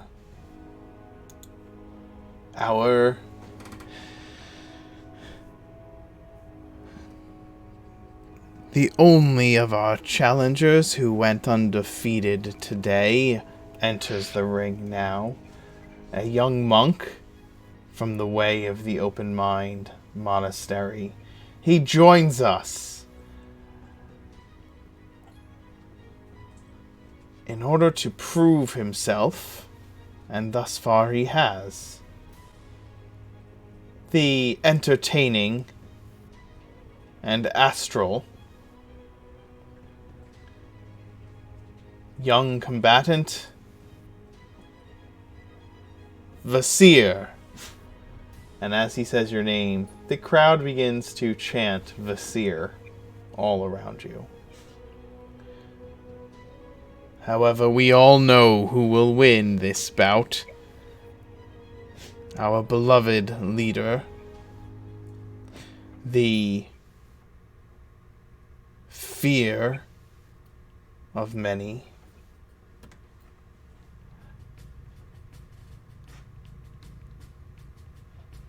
the strength of our guild, the terror of the northern coast, Torax. And there is an engulfing cheer. What? That is not... Oh.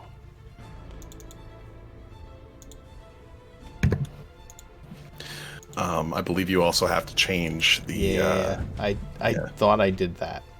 Yeah. Happens to me a lot. I understand. You forget that you have to change the token on both the sheet as well as the token.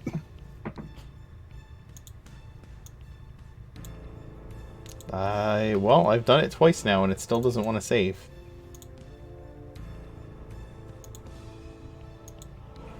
Oh, I know what I'm doing wrong.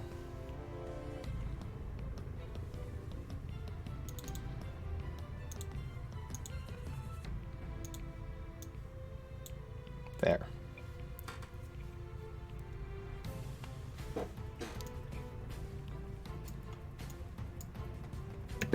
That's a scary looking son of a bitch. He steps out into the arena. Make him big for us so we can see his picture. The battle axe and shield ready as he does so. And he rolls his neck, his horns kind of rolling with them in a menacing manner. And then he smiles.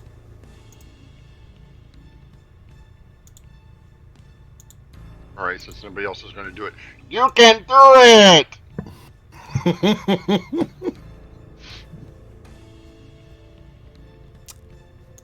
The seer, for the first time in these bouts, roll initiative. Oh. Well, let's see Well, how I do hold on let me that. add the two of you to the initiative tracker. Yeah, I kind of need that. Okay, go ahead. It's been a little while since I've had to roll initiative on this program. How is this guy going to beat the seer if they're in initiative turns? Oh, God. I have a Fuck. +9 to initiative, but I swear I never roll above a 10 on it. Well, that's the thing, is you and Luna are in tune in that regard. Neither one of you ever roll above a 10 on it. It's just that you have a +9. Cleric has the sexually transmitted disease. Wow. Wow. He is going to do what he does.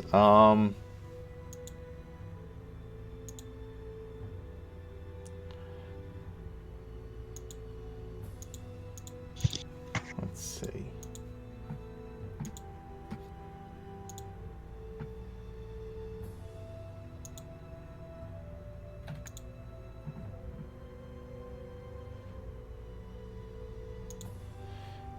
He's going to rush forward towards you, lowering his head to make his horns more prominent and menacing. And as he comes within, in close to you, he stomps down with one of his hooved feet and brings the battle axe to bear against you.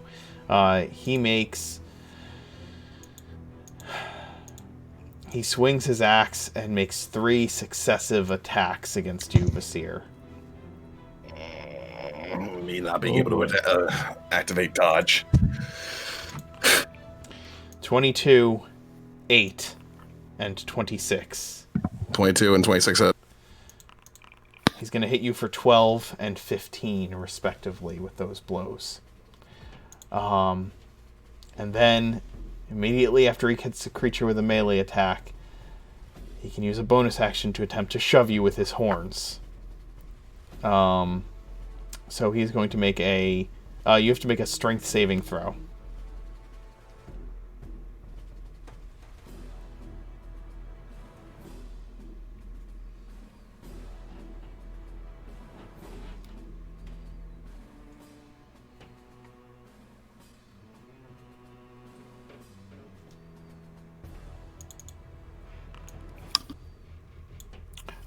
He slams his horns against you, and you get pushed backwards 10 feet, almost back out of the arena as he does so. And then he, kind of throws back his head and his arms and laughs loudly in just kind of this glee.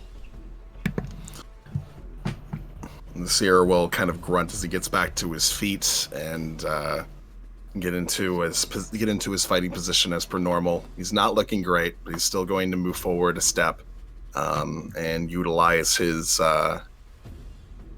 range here a little bit. Even though the guy has a big old axe, seer does have reach as he proceeds to give him a couple of punches, the best that he can, and start wearing him down if possible. So that is a 26 and a 22. Both will hit. 2 Constitution saving throws, please. Absolutely. 24. 16. 16 fails. All right. He is stunned. All right. I'm going to spend another key point on a flurry and start unloading on him. Go for it. Did it 23. Hits. 28. 4 hits. And one of them does double. So, we're gonna roll that. Roll that. Roll that. And roll that. Yeah, that rolled correctly. Okay. For a total of 24, 35, 48 damage. Yeah, you unleash this barrage of blows, and the crowd starts going crazy. Absolutely apeshit over what is happening. You have him stunned. He is just unable to react to your raining attacks. All right. It's his turn. He is stunned. Still stunned. So he can't do nothing. And it is your action again. I will begin attacking him some more. 27. Hits. 29. Hits. Oh, fuck. And can he make me a couple of Constitution saving throws, please? Absolutely. Wow. Just don't duel monks. 19. That makes it. 22. That makes it. Hit him again. Yep. That's the plan. Key points spent for Flurry. 29, 23. Both of those hit. Okay. 2 more Constitution saving throws, please. 25. Mm-hmm. He's going to succeed on the last one as well. Okay.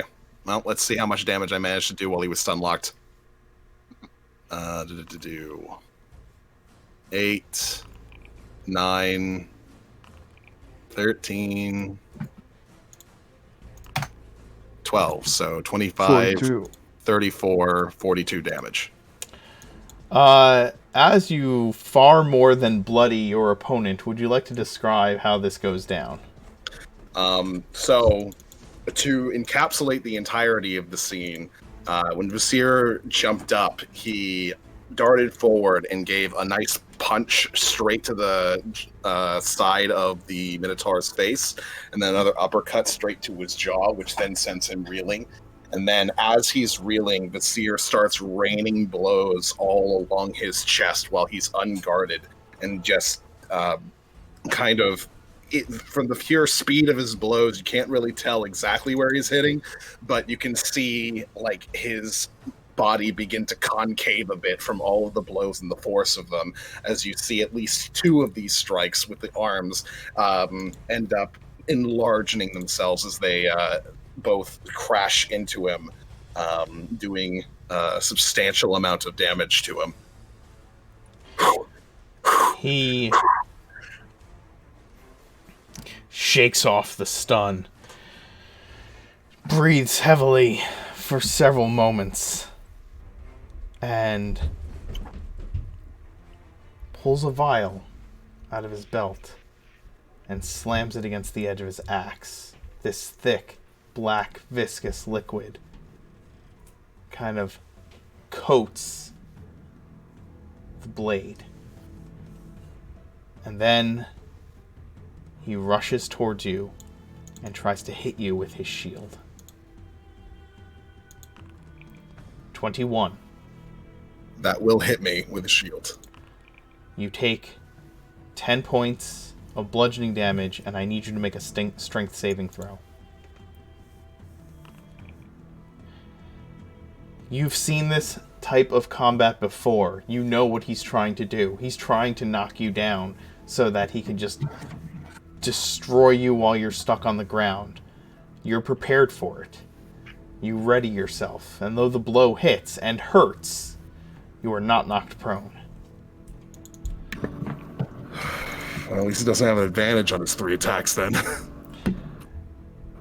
He, in a rage, rains 2 battle axe blows towards you. 15 and 10. Nice. Missing with both of his strikes. He just shouts in anger as he misses both times. No! In his dodgy fashion, Vasir gets a little bit of a confident smirk on his face, and then he dodges to the side and then gets behind him and starts attacking him in response.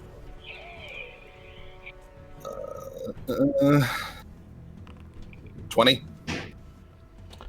He will... Can he use that?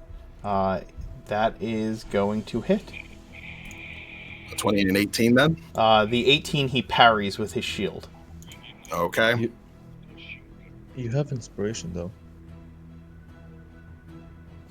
Might be better suited on making a critical save rather than hitting one more attack. I don't know, because I think if he gets another couple of attacks in, I might be screwed. I want to hit him with all 4 of my attacks now, because this is my last key point.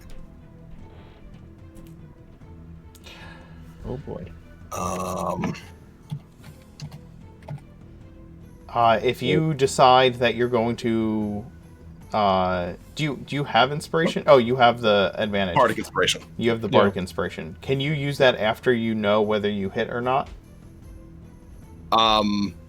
No, you cannot. I don't Okay. think Oh, so. that's right. Yes. You have Since to- I you have to- said he would use his parry and you're choosing to use that, I will allow you to use that, but I will say he has not used his reaction because he would not have.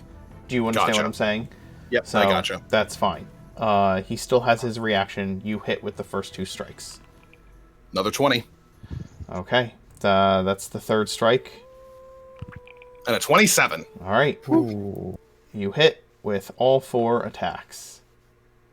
For 9, 18, 11. 29. Whoops.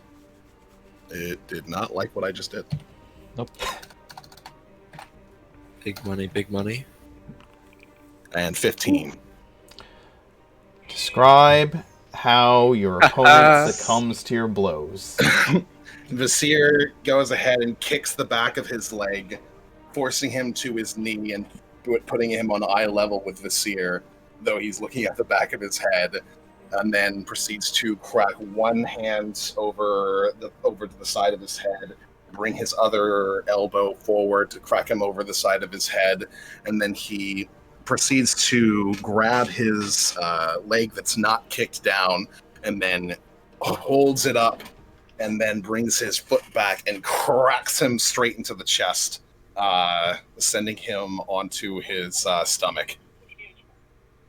As he falls and flops to his stomach,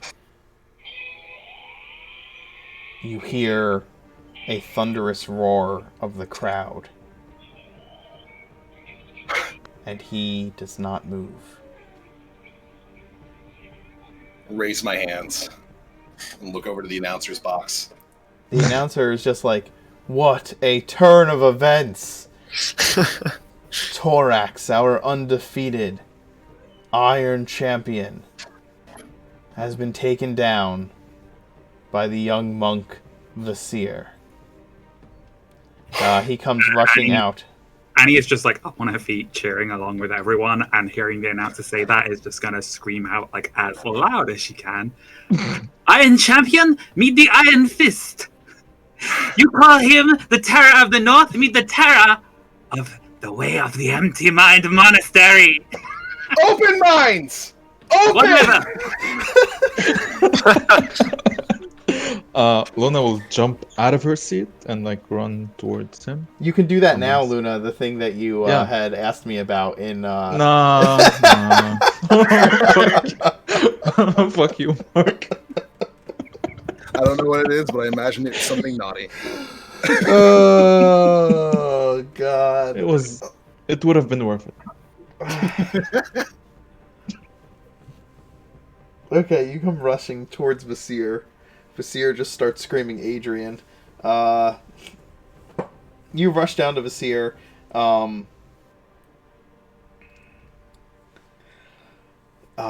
And the announcer pulls you into the center of the ring. Vasir raises your hand as your declared champion. And under his breath, he says, if you want to live, you might want to get out of the city.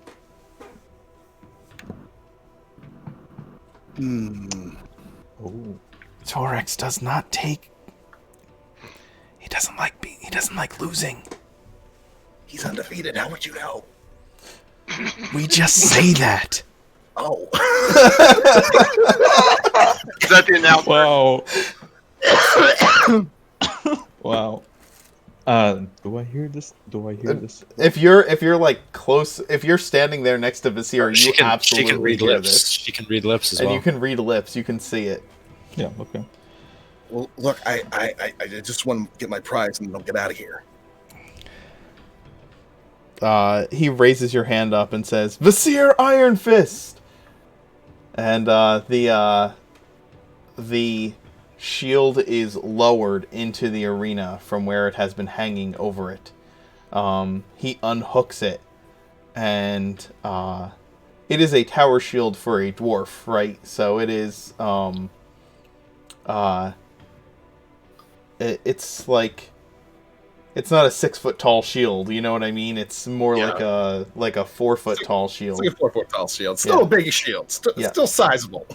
And he passes it to you. What's your strength this year? Well, I still have my arms out, so right now, 20. Okay, you definitely need to use the astral arms to hold this thing. It is fucking heavy. Normally it's a 10. And you just went through several fighting bouts. You grab the thing with your astral arms. It is beautifully wrought.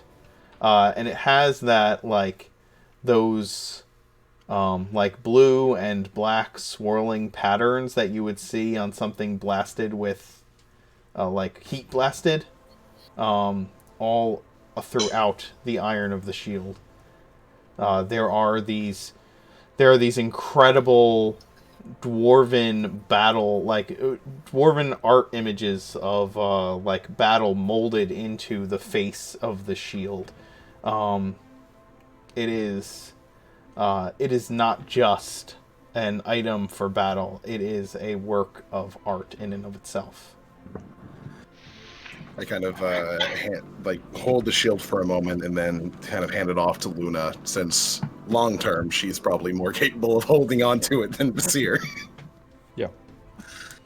And Wow. then I'll even though we were just told you might want to get the hell out of here, Vasir is going to take a moment after Luna takes the shield to embrace her and kind of hug her tight, and then give her just the biggest possible kiss he can, just out of pure joy of having won this tournament. The crowd cheers more. Luna. Yeah. Just saying. You notice that the crowd gets louder when that happens. There's a lot of. He's giving you your cue to swoon. I'm giving her cue to be like, how do you feel about public displays of affection? She'll probably try to lift Visir and start running towards.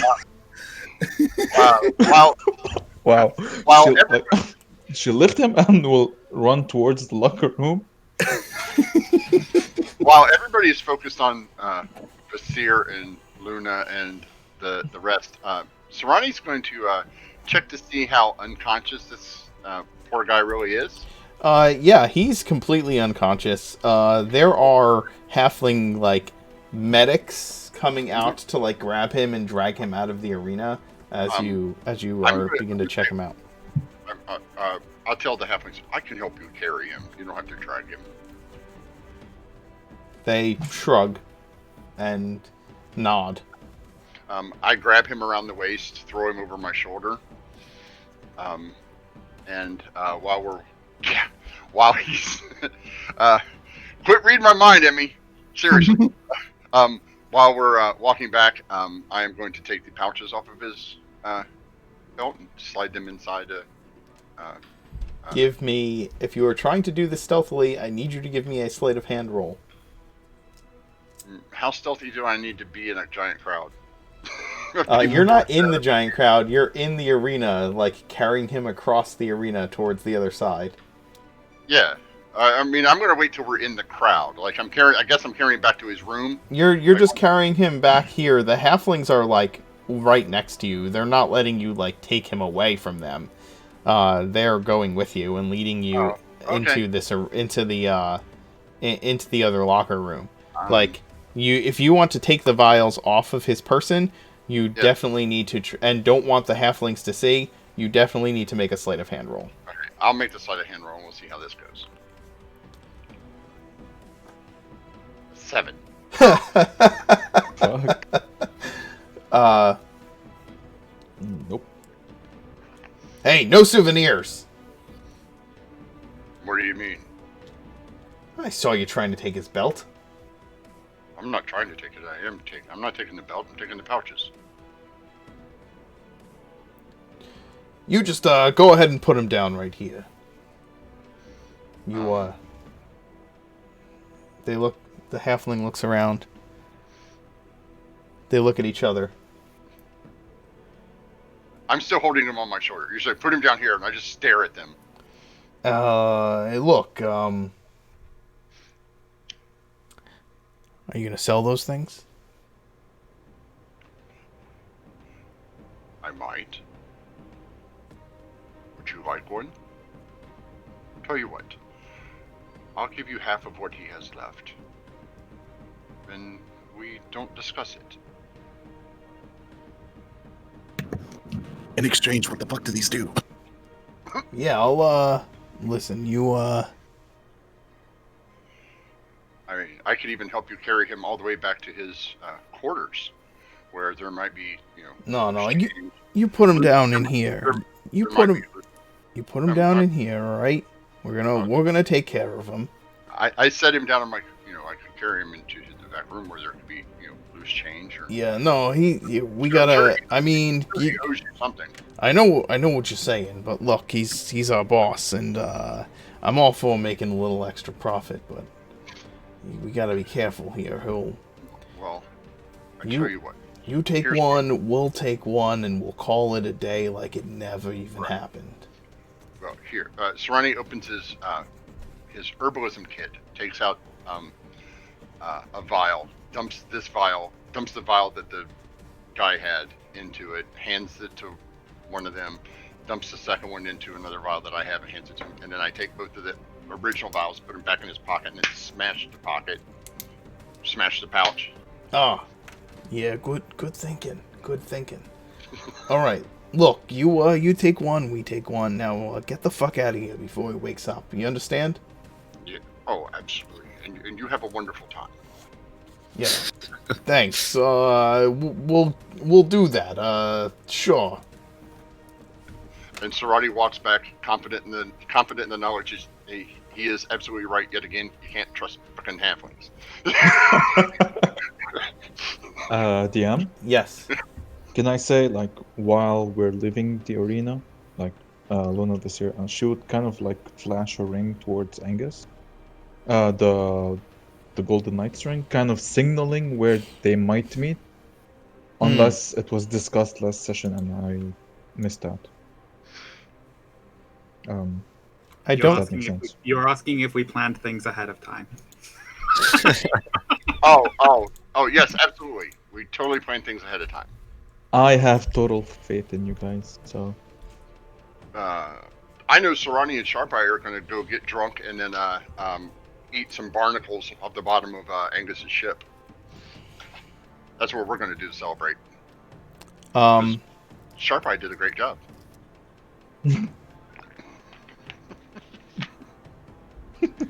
Annie, you lose the 42 gold you bet on Vasir.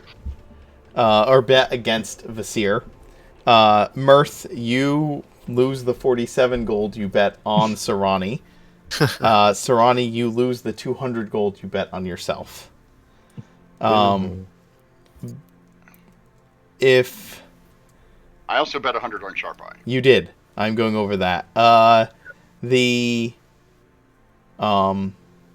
Did you guys just let your bets ride through the entire tournament? Yeah. I'm assuming. We didn't say otherwise. Okay. Vasir, you quadruple. Anybody who bet on Vasir quadruples their money. right. Anybody who bet on Sharp-Eyed doubles it. And I think that's all the bets that we had. Oh, so I come out even. You come out even, Sarani. Mirth. Mirth makes 1,000 minus 47. The makes 2,000 off himself. Yes. Yeah. Vasir makes $2,000. Mirth makes $1,000 minus 47. Yep. I didn't bet. It was up there for 2 weeks, by the way. The opportunity Yeah. to bet was literally there for 2 weeks. I know. Forever. I thought she just wouldn't It's fair. as a cleric. Emmy says, the fuck, Luna. As a cleric, clerics can bet. You. Vasir, you've won. You have the shield. You have your girl. You have... Really angry Minotaur. You have a really angry Minotaur that you championed over. How do you feel? What do you... Vasir, now that you've won the Super Bowl, where are you going next? How do you feel as you're being carried out? He's muted. He's muted. I almost want to like burst into a Rocky IV speech. If I could change, you can change. But I think it makes sense here. But yeah, he's got a lot of money that he's won thanks to this. The shield. He's got Luna, who's just like carrying him. He is, while he's being carried by Luna, he's just kind of like he's just letting it happen. Like it's fine. Pretty normal. That's And standard, he just kind of like leans on her a little bit and then whispers in her ear, "I've got a lot of money. We could probably find someplace real fancy to lay low for a bit." Emphasis on lay. Oh. She'll run faster.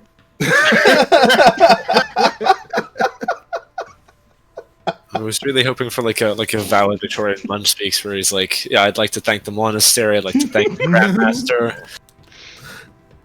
He didn't have time for that. He's being carried off. Yes. Visir's like, I won a championship. There's only one way to celebrate this. And The I'm obvious going to let it happen. Because it's already going to. Might as well just enjoy the experience. Oh, good God. Oh, my God.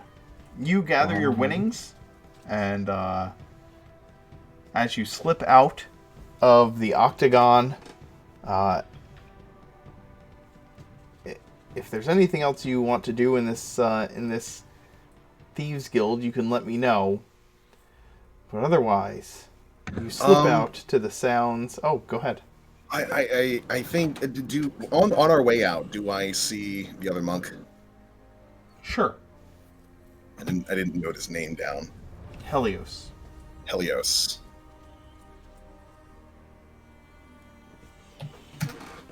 Gotcha. When I see the other monk, I'm gonna kind of like tap Luna on the shoulder. Can you put me down just for a second, just for a minute? As she does, she just covers the shield. And he kind of gives her a kiss on the cheek before heading over to Helios. Hey, so not that bad losing to the champion, right?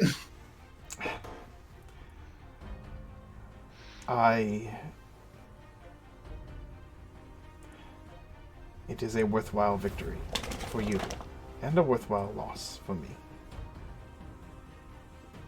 So, out of curiosity, were you just here to test yourself, or are you a member of this whole deal? I belong here.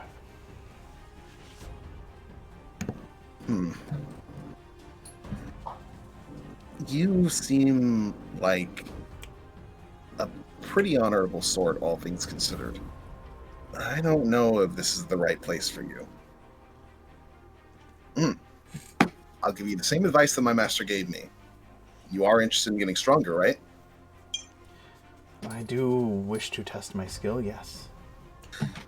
Well, the way that I got to where I am right now, and I still have a lot of growth left in me, is after I got done with my training and I was able to master the basics, the fundamentals, Master Morrison told me that I would do very well going into the world and helping everybody who has problems, making the world a bit of a better place.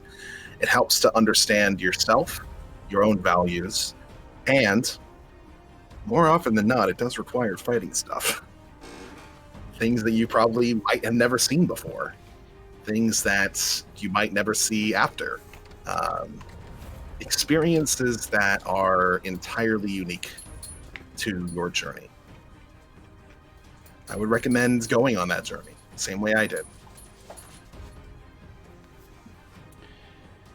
Not all of us have those types of freedoms. What's binding you here?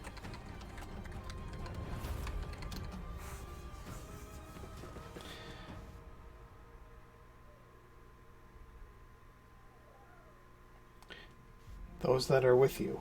And he motions to Luna, and he says,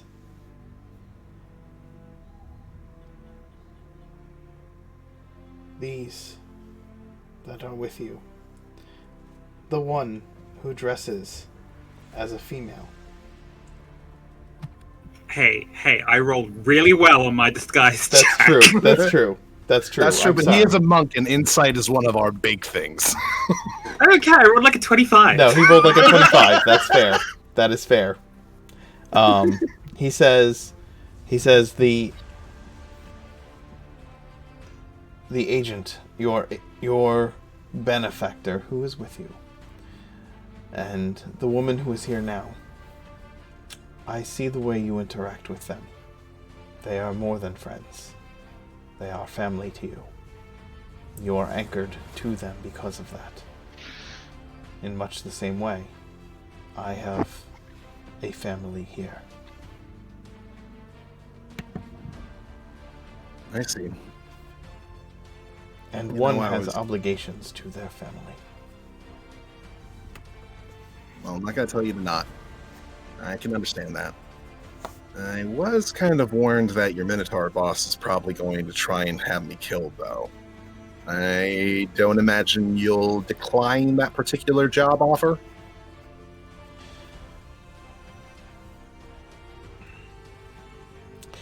If we are to meet outside of the arena in combat, I hope that you will fight with as much vigor as you did before, as if your life depends upon it.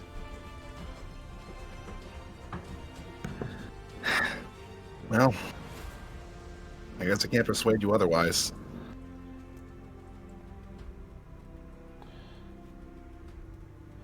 It would be nice if we could be on more friendly terms. The day may come. And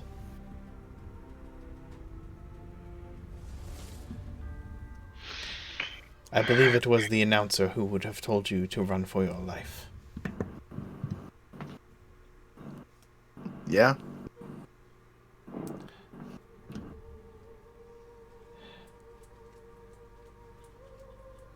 The Iron Horn has a reputation to uphold, one way or another. If you disappear, one way or another, who's to say you were not killed?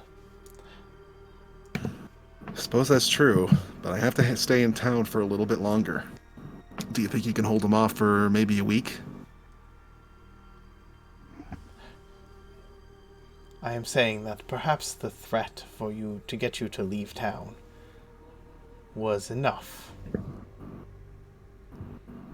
I see. I'm sorry. I mean, but, it'd be really convenient if you left town. Us, like, well, we have to meet with the Queen, so that's going to be difficult. Yeah. Leave town, he's gonna kill you if you don't. Shit. Oh yeah, Torax totally killed that guy for beating him in the arena. Yeah. Who's that guy up on the balcony with the Queen? It's funny because, like, well, this could totally be easily sidestepped by just having Visir be subtle for once, but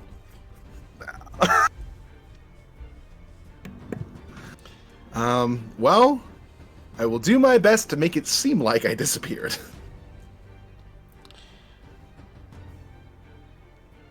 And if I am sent to kill you, I will do my best to make it painless. Very well. I still refuse to kill you, though, so I'll do my best not to leave you in the gutter.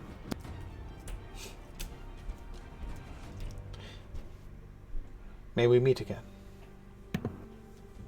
And Visir will give it a little bow to him before returning back to Luna and just kind of like hopping back up and like, okay, we can go now. She'll like catch him and fly.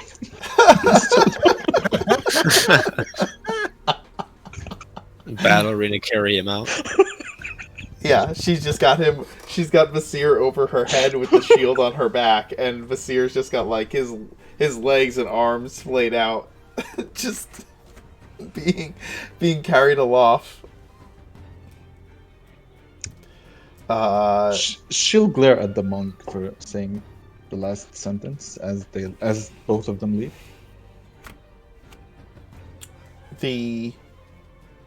As you make your way out of the arena, you can hear the angry roars off in the distance, just kind of muffled by the sounds of the crowd inside. We're gonna take a break, and I'm going to attend to my household for a moment, and we will be back in a few minutes. Hey, Basir. Woo!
having won the match and having won the tournament, you victoriously march back to the Bloodthirsty Sun, to the ship captained by McGilroy, Angus's crew there. You've come aboard, and there is absolutely a sense of raucous celebration here. I need to change the music.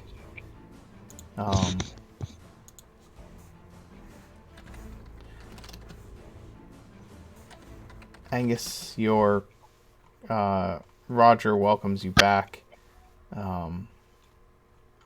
and the crew sees you come aboard with the shield, and there is just...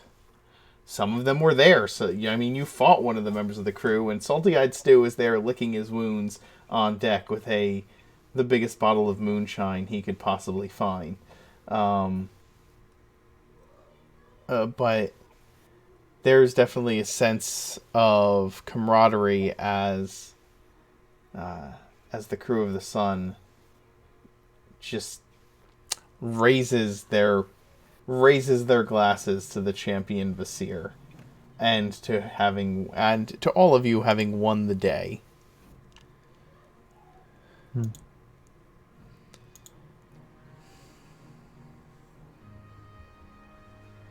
Well, I would probably nod to Mirth or signal him in front of the party that we should contact Trust. Right now? If we could have a moment, please. Math, Yes. I'm sorry for what I said yesterday. I feel a bit of a hypocrite now. That's something I haven't been telling you either, and that isn't fair. I made a promise to McGilroy. But, we all get a say. So, and Angus is going to go and try to find McGilroy and just see if the entire party can, like, meet in her office away from, like, all the raucous celebration that's gone up. Angus, you absolutely know that the raucous celebration that's going on would be going on whether you guys won the tournament or not. It's merely an excuse.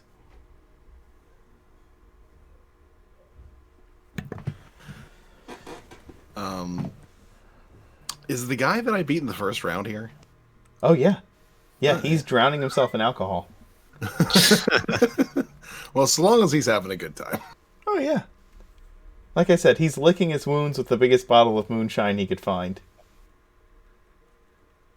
Roger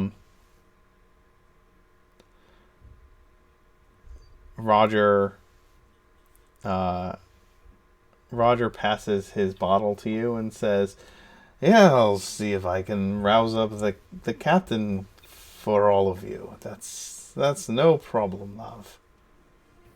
Please go easy on the drink tonight. I want to dance and still be able to feel my toes in the morning. I've gotten better. And I look forward to seeing the day where you can actually hold your alcohol. But today is not that day. Ouch. I've only had one. He's gotten better at lying, though. You have to give him that. I didn't say one of what. Notice. And he heads back to the captain's quarters and knocks. "Captain! They're back, I take it?" And, just send them in. Just send them in. Don't even try to tell me.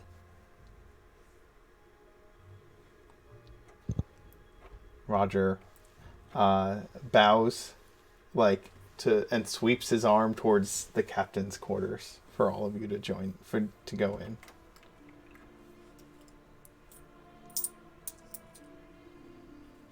You enter in one at a time, and Captain McGilroy looks a bit more casual than she did earlier, but is still sitting with her boots up on her desk and leaning back.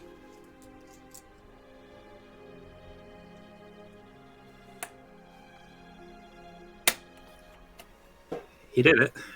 The crazy son of a bitch went and did it. We got the shield. She swings her boots off her desk and stands up excitedly. She places both, she slams both her hands down on her desk, standing up, shooting out of her chair, and is like, "You're fucking lying." I am not. I had to help lug the fucking heaviest fuck thing back here, so some appreciation for that would be nice. I just can't believe it happened. There's more than appreciation. This calls for a bottle. She walks over to the cabinet where she keeps her personal supply and pulls out a bottle of very, very expensive wine from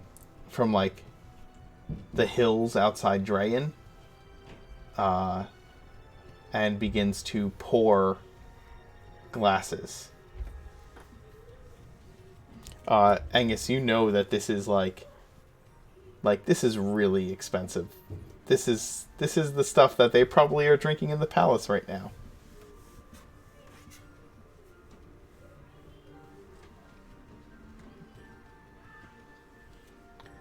She starts passing around glasses to everyone.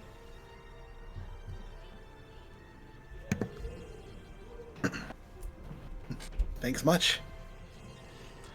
I appreciate you bringing it right here to drop off. Not to drop off. I wasn't. I said we would get it, and we've done that. And I said that we would discuss what's best to do with it. I need you to tell them about the man that you met, the servant of the Duke that you have this arrangement with. We have friends in Ravenreach that we can reach out to, try to figure out who this person is and how best to keep you safe. She slams the goblet on the table that has the wine. It sloshes wine onto a bunch of maps and paper she has laid out. That was between us. That's meant to be kept between family and crew. You just start spouting that out. Did you already tell them about it, or did you wait till now to do it in front of me? I did that much for you, at least.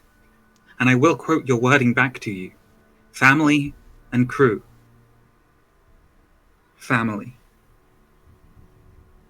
Family and crew. I can't keep it from them either. This concerns them. I can't take this away from Vizier. He put his life on the line to get this. And I don't want anything to happen to you because of this son of a bitch in fucking Darkhaven of all places. Ravenreach, sorry. That's okay.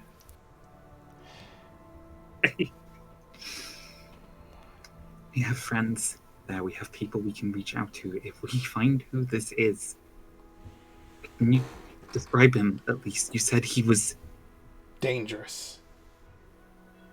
With knives.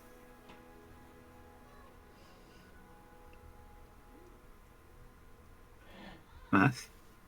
I can talk to John, see if there's anything I know from them. And Lorg.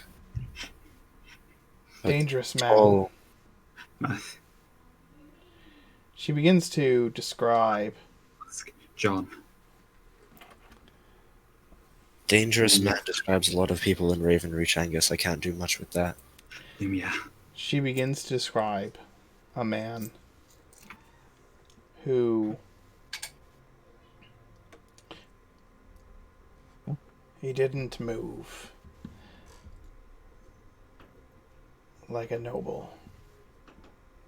He moved like someone who was used to the shadow. Like someone who would more than likely stab you in the dark, then make a deal with you.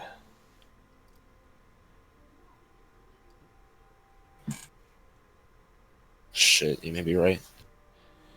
He was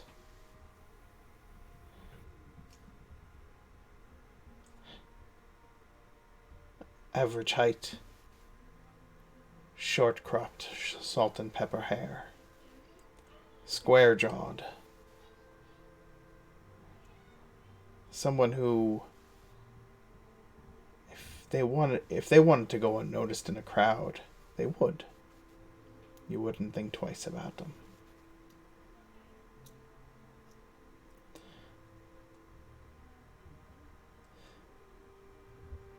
The more she describes it, the more Lumiere-like it sounds. Luna will whisper, "Traitor?" Misunderstanding. You said he was a servant of the Duke. Aye. That's what we gathered. One of us, I had Slippery follow him around town. Caught him heading back to the castle. Only one person lives there.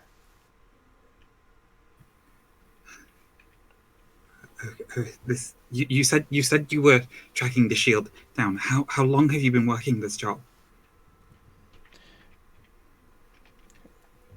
It's been a couple of months.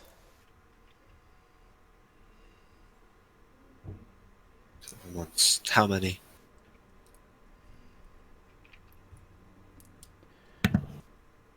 I'm doing math. Hold on. I think our friends in Ravenreach should know about this. I think our friends in Ranger Beach might have some explaining to do. Math, do you have enough sendings? I have as many as I need.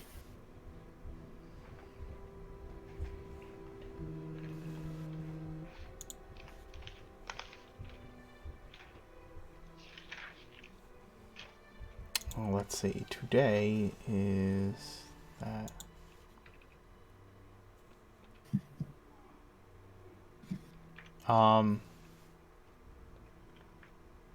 She tells you that they were put on the job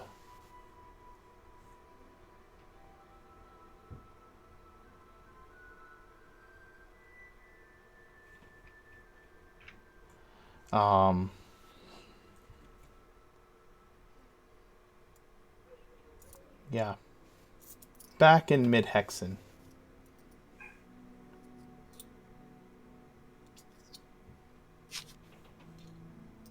We should start by contacting John, I think. He wouldn't lie to us.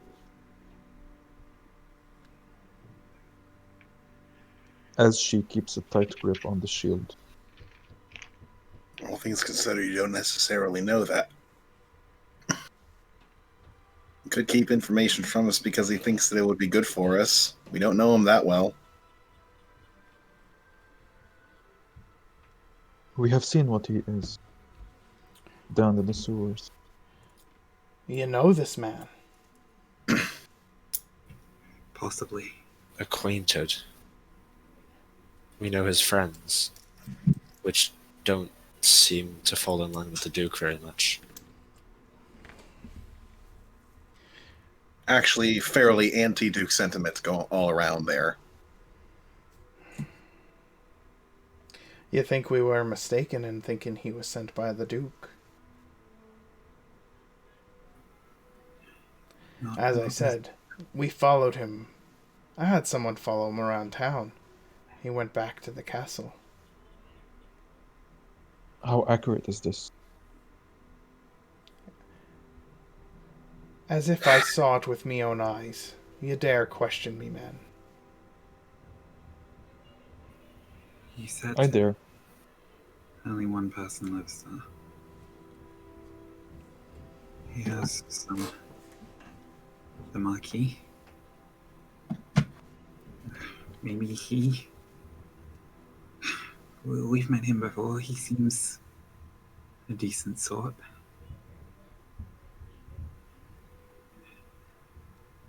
I thought Give- I thought the Marquis's been gallivanting around the world with the Lady Queen here.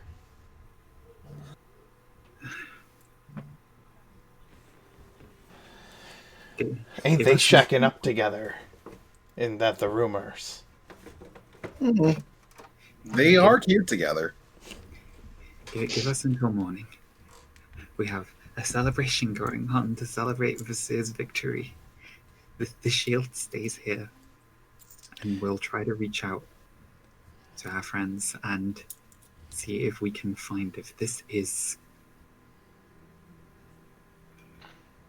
If it's him, then we might be able to help. And if he is a threat, what I said before. What do you mean the shield stays Anyway. here? With us. No, We the have a shield- thing or two more to do in port. I can give you till the day. The shield is going to our friend as soon as we're done here. You leave the shield here until this is all sorted out. In our care. I don't think we can do that. We're not going to do that. Ma'am, If you wish to stay aboard with it, you're more than welcome. Captain,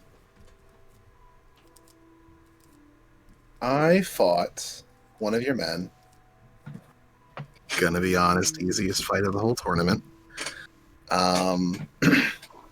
A samurai of rather intense level of skill.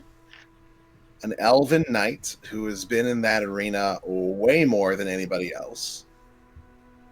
And then a minotaur who very much tried to cheat. Now, I am pretty exhausted after all of that, but I fought very powerful opponents to win that shield. And my friends didn't.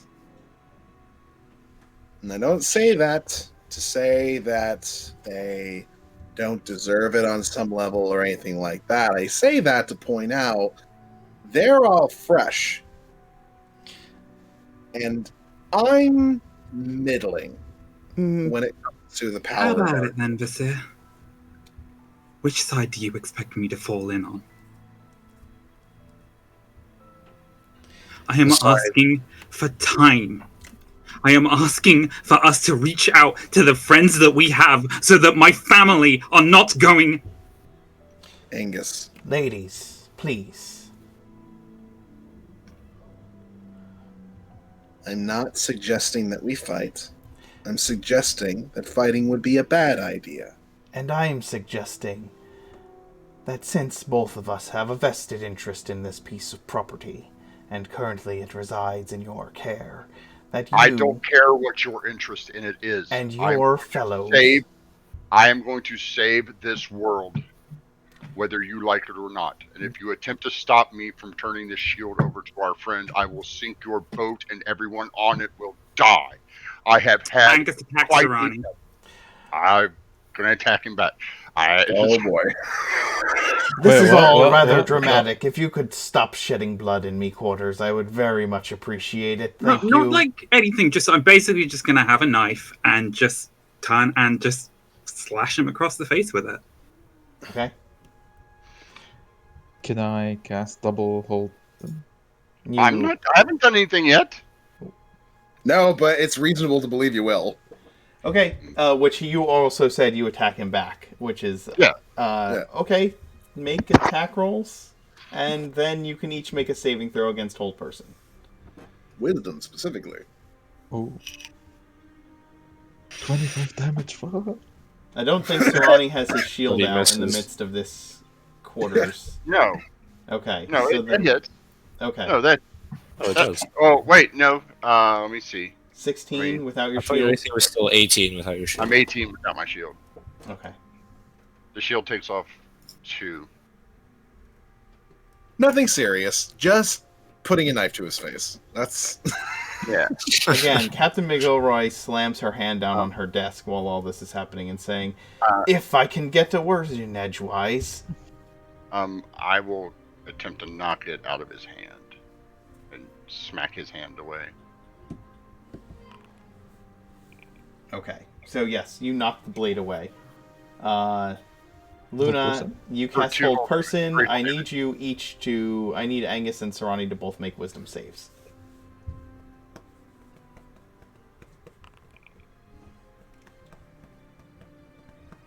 that saves. Yeah. Yep. And that saves. Fuck. You guys, neither one of you have a good wisdom save, and you're still beating a For level dramatic 12 effect. cleric's Wow. DC. You do not threaten my circle, Sarani. You have to pick a circle, Angus. Either we are your circle or they are. We do not have the time. Sarani, no. Bye. I'm taking Don't. the shield away from. I'm taking the shield away from. Can the both of you stop? Luna. I've taken the shield away from Luna, and I'm going to march off of the ship. You gotta. She's She gotta won't let give you it take to it. I'll drag her with me. Then that is an opposed strength check. I assume like she would probably be shouting at him. Luna. While there's that's a going whole- on, There's a whole lot of shouting going on right now. while that's going on, I'm getting out a flask of oil and picking up a candle. Wait, what? Please, Angus, if you care to burn the ship. Everyone stop. Now. And even Luna would use thaumaturgy to tell Tsurani to stop. As I said, your friends are quite dramatic, Angus. Nobody's threatening what they to say do about- anything here. You know what they say about birds with feather? Nobody's threatening to do anything here. As I said, we both have a vested interest in your item. We've discussed possibilities of how it can benefit all of us. We don't know what those possibilities are, and my dear Angus here has asked for time to reach out to those you know and find out more information. It is in my interest to keep the shield aboard the ship where I can see it, and it's in your interest to stay with it. So that's what I'm offering. Stay on the ship with the shield. There's no need to shed blood. There's no need for threats. If you can't handle that, then you're the ones picking the fight. With all due respect, we're not proposing that we confiscate any time for us to contact our friends. We're saying that it's Visir's shield and he won it for everybody here. And we have no interest in keeping it on this plane of existence for safekeeping, because this can determine the fate of the world you know. I'm sure there's nothing that's going to happen to it in the next few hours. Yeah, we were sure that nothing was going to happen to Visir's monastery. We arrived, it was burned down. One of his masters was dead. With all due respect, I don't think you know what we're doing here. At least not to the extent that you'd grasp the importance of this being safe under any circumstances. These antics are a waste of time, and we can't afford to be doing this right now. Especially not with you two bickering over who's wasting more time while doing this. This is bullshit.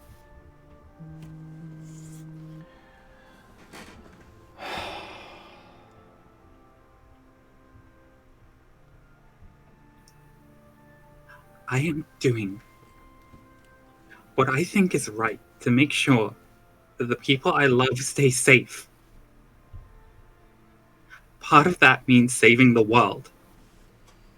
But if they die before we can do anything, they stay dead. I asked for time until dawn to reach out to friends. And you think I'm asking too much? Seems reasonable to me.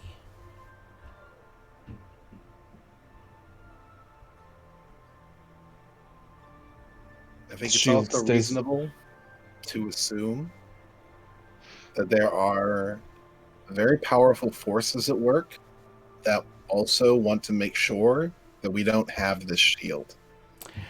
And if we keep it here, your boat and your crew and you are all going to be targets. As you said, you're not too bad off yourself, and the rest of your friends are fresh. Which is why we're not going to be keeping the shield with us.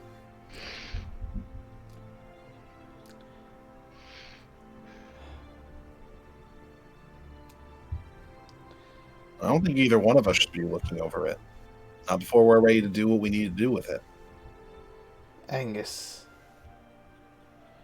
can you vouch that these windbags are trustworthy enough that, should they take this shield to some safe place, they're not simply going to be absconding with it and leaving me and mine dead at the door? And Angus turns a sharp, level stare on Sarani, across over to Mirth, and then back to Captain McGilroy. If I thought that, I wouldn't have asked them to bring the shield here first. Best case scenario, this works out for all of us. We reach out to our friends. We find a way to keep my family safe. And then we get to take the shield back to our little buddy off the material plane and go on and save the world.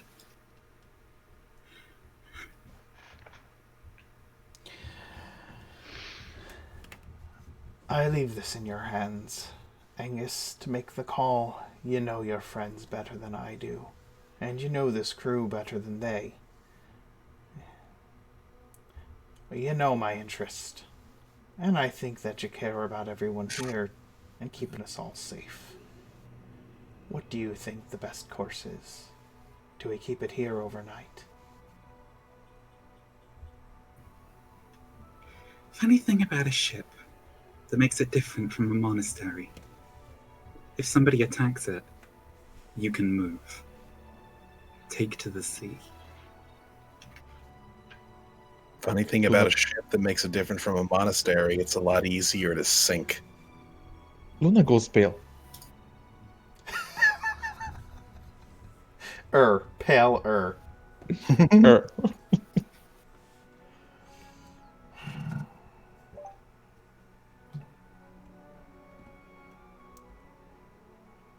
Every moment we have this shield not hidden away is another moment that the forces of the demon lords can track us down, or the iron horn, or the steel horn, or the elves who want to attack us, or any the number. Claw. The agents we Yeah. just are already in the Yeah. city and have influence in the guilds. Look. Any number of them, or all of them, could attack us at once. It seems that you think that this character who came to me to buy the shield was mixed up in all of this that you're taking care of anyway. So, with that being said, if you think about it, I am the agent working for these folks who don't want you to have the shield. Why would you tell us this? This was just a bad point. What I'm saying is, if it's already here, nobody's gonna go looking for it. It's where they want it. Well, exactly. It's where we don't want to.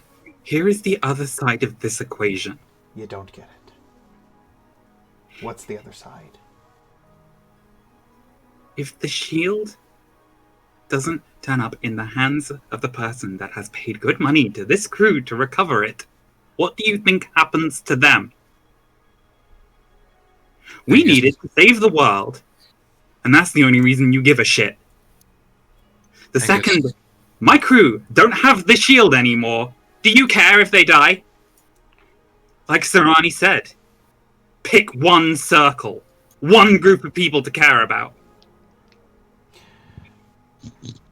I care if they die. I also happen to care about having part of this shield end up in the hands of somebody who would use it directly against us and who has a demon lord hidden away in the lighthouse. And Or what did. I'm I saying know is that. I'm not leaving with your shield. That's why I asked for time to reach out, to get the information. I understand the stakes. Then let's. Okay, I trust you. One night here, shield stays with us in a room below decks, locked. Your crew can post up outside. We'll talk to people we know, try and find out where this is going, what it could lead to, and how we can get it separated if we need to. Angus and Roger will be staying with you. Okay. Agreed.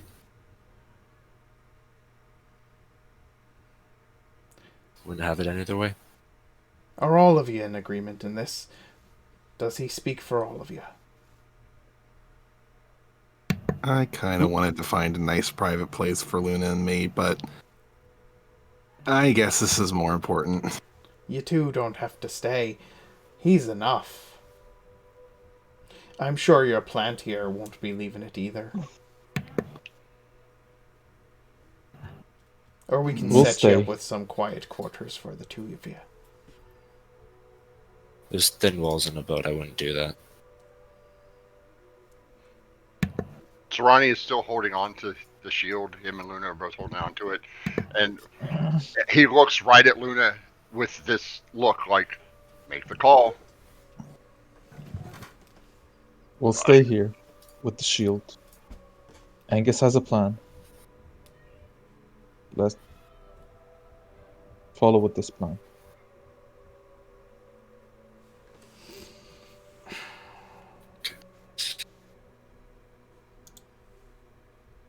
We're all trying to save people we love.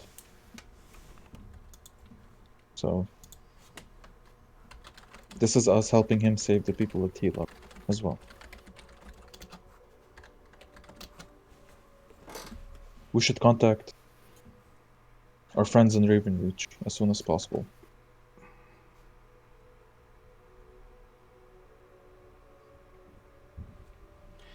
Do you all agree? As she looks at each of you, and she'll finish with Angus. I always agree with you, Luna. Sovereign spoken. Thank you. As you wish, Luna. Sarani, I take it you'll be sleeping with it? No, I'll be standing outside the front. I'll be standing outside the door of the room. I Anyone who is suggest not you sleep with it. anyone because- who is If I can teleport, others can as well. very well. Can I? You said this is about 4.5 feet by 3 feet. Yeah, Basically, it's a medium-sized tower shield. correct. I am going to ask Luna for it when we get into the room, and then I'm going to manipulate as many vines and branches so as not to cause permanent physical damage to myself, to wedge it into my chest as good as Oh. I can. Wait, I can do this thing now. Because I actually have it prepared. Do what thing? Before he puts it in, I'll just pause for a second, and this will make it a tad bit harder to find, and I'm going to sprinkle some diamond dust over it, blow on it, and the dust coalesces into the shape of an eye clouded by mist, and I'm going to cast non-detection on it. Okay. So for the next 8 hours, it's shielded from any and all divination magic, and it can't be seen through scrying sensors or anything. How many times can you cast that? 16. 16? And how big of an object can you coat? It has to be fit within a 10-foot cube. Has to fit within a 10-foot cube. I fit within a 10-foot cube. I can cast it on you, but it's already protected. He cast it on the shield, so that the shield Yeah, is not. I cast it and on the not shield, so detectable. no matter who has it, it'll be protected. Okay. The Do you before have? you all head down to where they're going to be quartering you, the captain will look to Luna and will look to each of you, and say, "I appreciate you letting cooler heads prevail.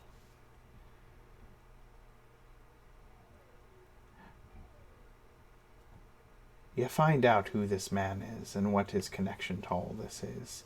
I'd be interested to know. You have to understand that the vested interest I have in this item is not just a matter of profit. Oh, that goes a long way, and is the majority of it. As Angus has said, my family is likely threatened should I not deliver on the promise. And my reputation as well. If it was those under your care whose lives were on the line, or benefit, I don't think you'd want to let go of the thing either. Not without all the information that you can get.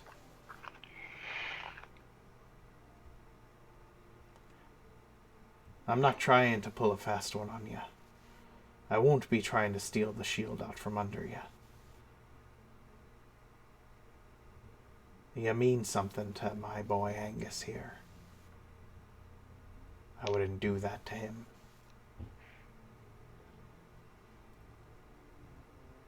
We'll discuss this in the morning. But I appreciate you being willing to keep it here, where we can all keep an eye on it.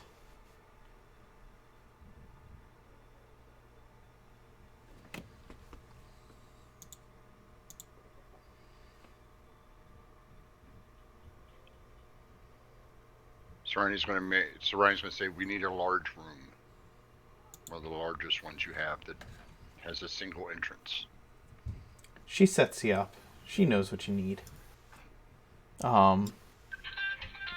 You get a phone call, and then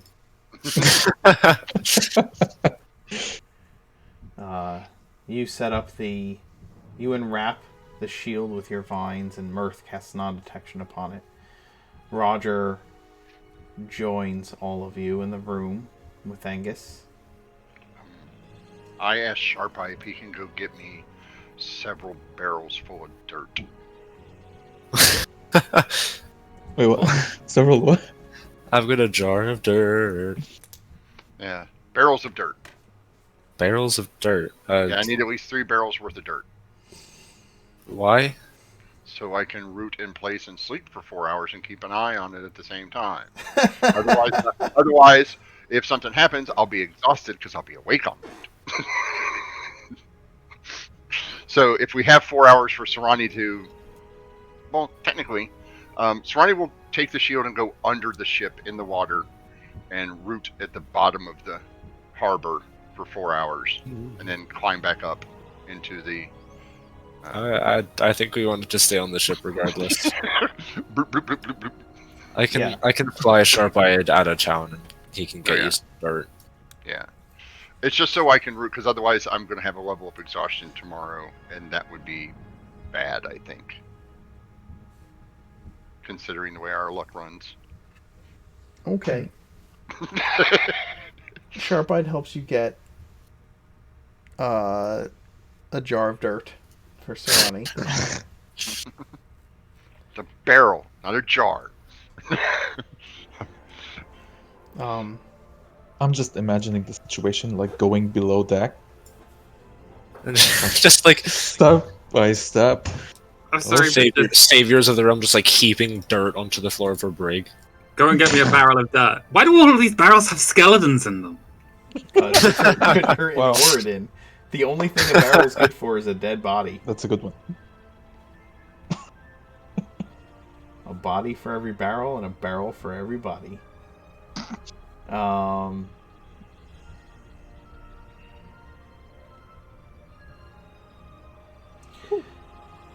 I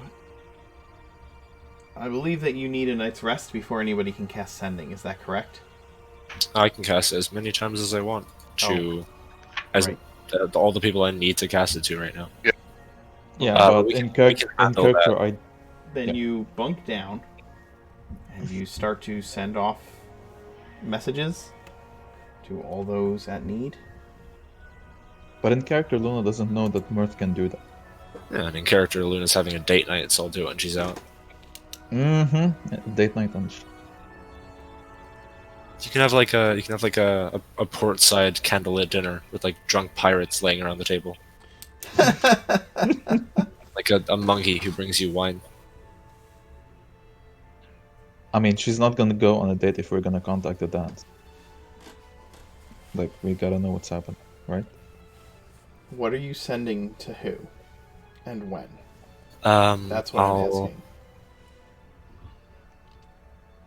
I'm planning to. Okay, so I'm gonna update Trust on. We have the shield. We're going through some tense negotiation for it right now. We'll notify him when we're ready to send it over. Meeting with the Queen is soon. I will contact John and Lark once more, and I can probably have we can have a discussion with them in the crossover at a character chat. Okay. And then you can contribute where needed for timing and story reasons about Lumiere and what he's doing with the Duke potentially. And then probably just a few more ones to check with Arthur and Bia on their rendezvous point and how they're coming along. Sounds good. And also I'd say hi to Joy, briefly. Then in that case, you bunk down in the lower decks of the ship and prepare your communiques with your allies, and to determine what the next step is with this particular object before heading on to see the Queen in the near future. And we'll call it a wrap for this session. I enjoyed our antics today. There was a little bit of a, for the most part, during the tournament, there was a little bit of a lightheartedness to all of it, which I appreciated. But yeah, it was a good session. I had a great time. If you... why don't we go around and each of you can share a favorite moment for your character. And we'll keep going from there. Nasir? Well, winning. I don't know how else, but like, what do I say? Like, this is something that he's been working towards for a while now. Ever since we first went to Twyland Hill and he got his ass kicked. He's been waiting for a chance to redeem himself, and finally he gets it and he succeeds. God, doing like 120 damage to a dude in the span of 2 rounds. Yep, that was ridiculous. Oh gosh. I knew that once he was stunned, he was done. Yeah. Like, because I'm pretty sure it was a situation where if he had gotten those 2 other hits off against you after having poisoned his axe, I'm pretty sure that it would have put you close to dead, if not dead. I had 31 HP, so yeah. Oh, jeez! Yeah, I mean, you would have been down. Holy crap. Relevantly, he's also immune to poison at this point. Oh, that's true. Yeah. But still, the axe was doing like 13 the axe to was 14 doing like damage. crazy big damage to him. So Yeah. Oh yeah. That's like 1 axe already did a shit ton. yeah. You weren't at full health, by the way? No, I was at 75 HP going in. 1 shield hit and 1 axe hit took me down to 31. I thought we healed you back to full health. Nope, That you was healed my me to mistake, I think. 75. Yeah. Oh no, sorry, 38 HP. Oh.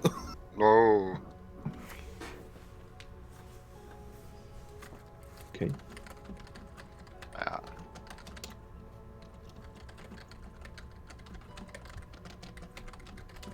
Favorite moment for somebody else?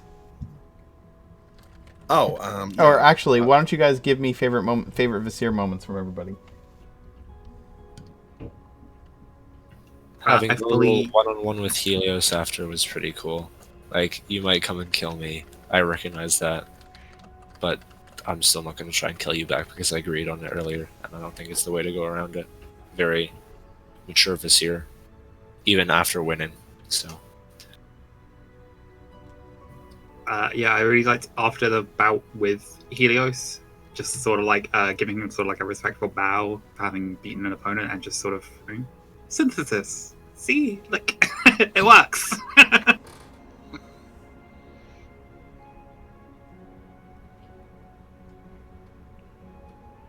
I like the whole I crowd like after Vizier winning, that was awesome. Insane. Getting carried away. Yeah, no, specifically the response to being told you need to get out of town. Torax hates losing. Yes. I'm going like, but you said he's How would undefeatable. you know? Yeah, that was Yeah, that was awesome. that's what I was gonna say. Like, That was like, perfect. It's just like you said he was undefeated. Like That was- Vasir, the I take everything at face value mode of everybody's honest with me because I'm honest with everybody else. Kind of like, no, we just say that. And before Vizier can comment, Luna's like, "Let's go." Makes him feel a little less achieved. Just a smidgen. Like, oh, he's not undefeated? Damn. I thought I'd be the first. No, he's been defeated before, but all those people are dead, so Exactly. You're the only he won living. afterwards, kind of. So, Yeah. post-mortem victor.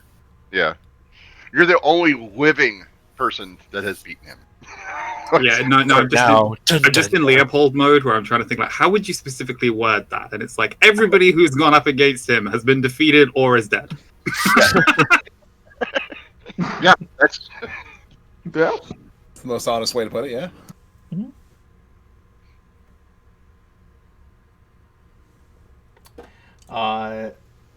Nor, favorite Luna moment?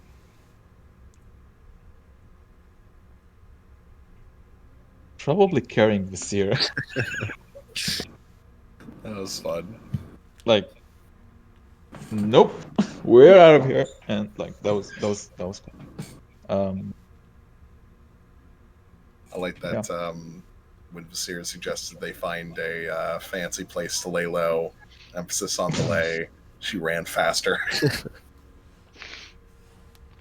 Nice and motivated. The oh fuck Sarani moment.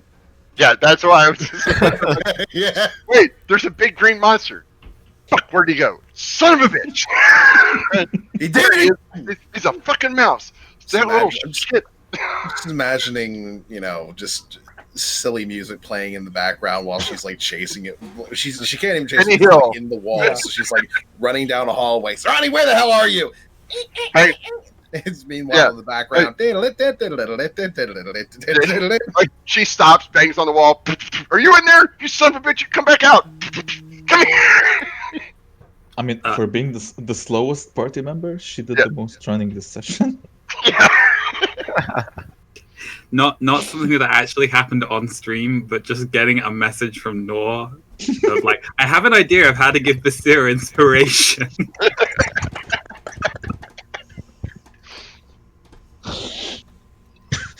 Oh, I would have paid good money for that. I would have given Vasir disadvantage on his next attack roll from that. He would have been too ogly. Two out of it. David, favorite Angus moment? Just finding out that the elf was named Surani and having that moment of like, am I willing things into existence? I've made this happen. My bullshit powers have actually started manifesting things into reality. Wow. I love how torn he is about the whole shield situation and wanting to make sure that everybody wins in the end. Oh yeah. To the point that he's willing to just literally like cut Sarani up, like thug style. Like, I'm just gonna take a knife to his face, just Yeah. real quick. Oh no, I love that. That's that those kinds of things show the depth of Angus's character and his story, and those are the things that I love the most. He had to choose between, like, kind of choose between the two families, and it fell on us, like, kind of to make also that decision. Do we help him, or like do we, you know? Mm-hmm. Personally, I just love that entire scene for everybody because everybody was viewing it through a particular perspective. Of course, Angus's was the most emotionally charged, but there was Mirth just naturally not trusting the situation in general. There was Sarani who wanted to just do the most effective and direct route of just taking it and leaving. Vasir trying to explain the reasoning, the rationality behind the dangers of keeping it in any one place for too terribly long. And of course, Luna just trying to prevent Sarani from taking it in the first place.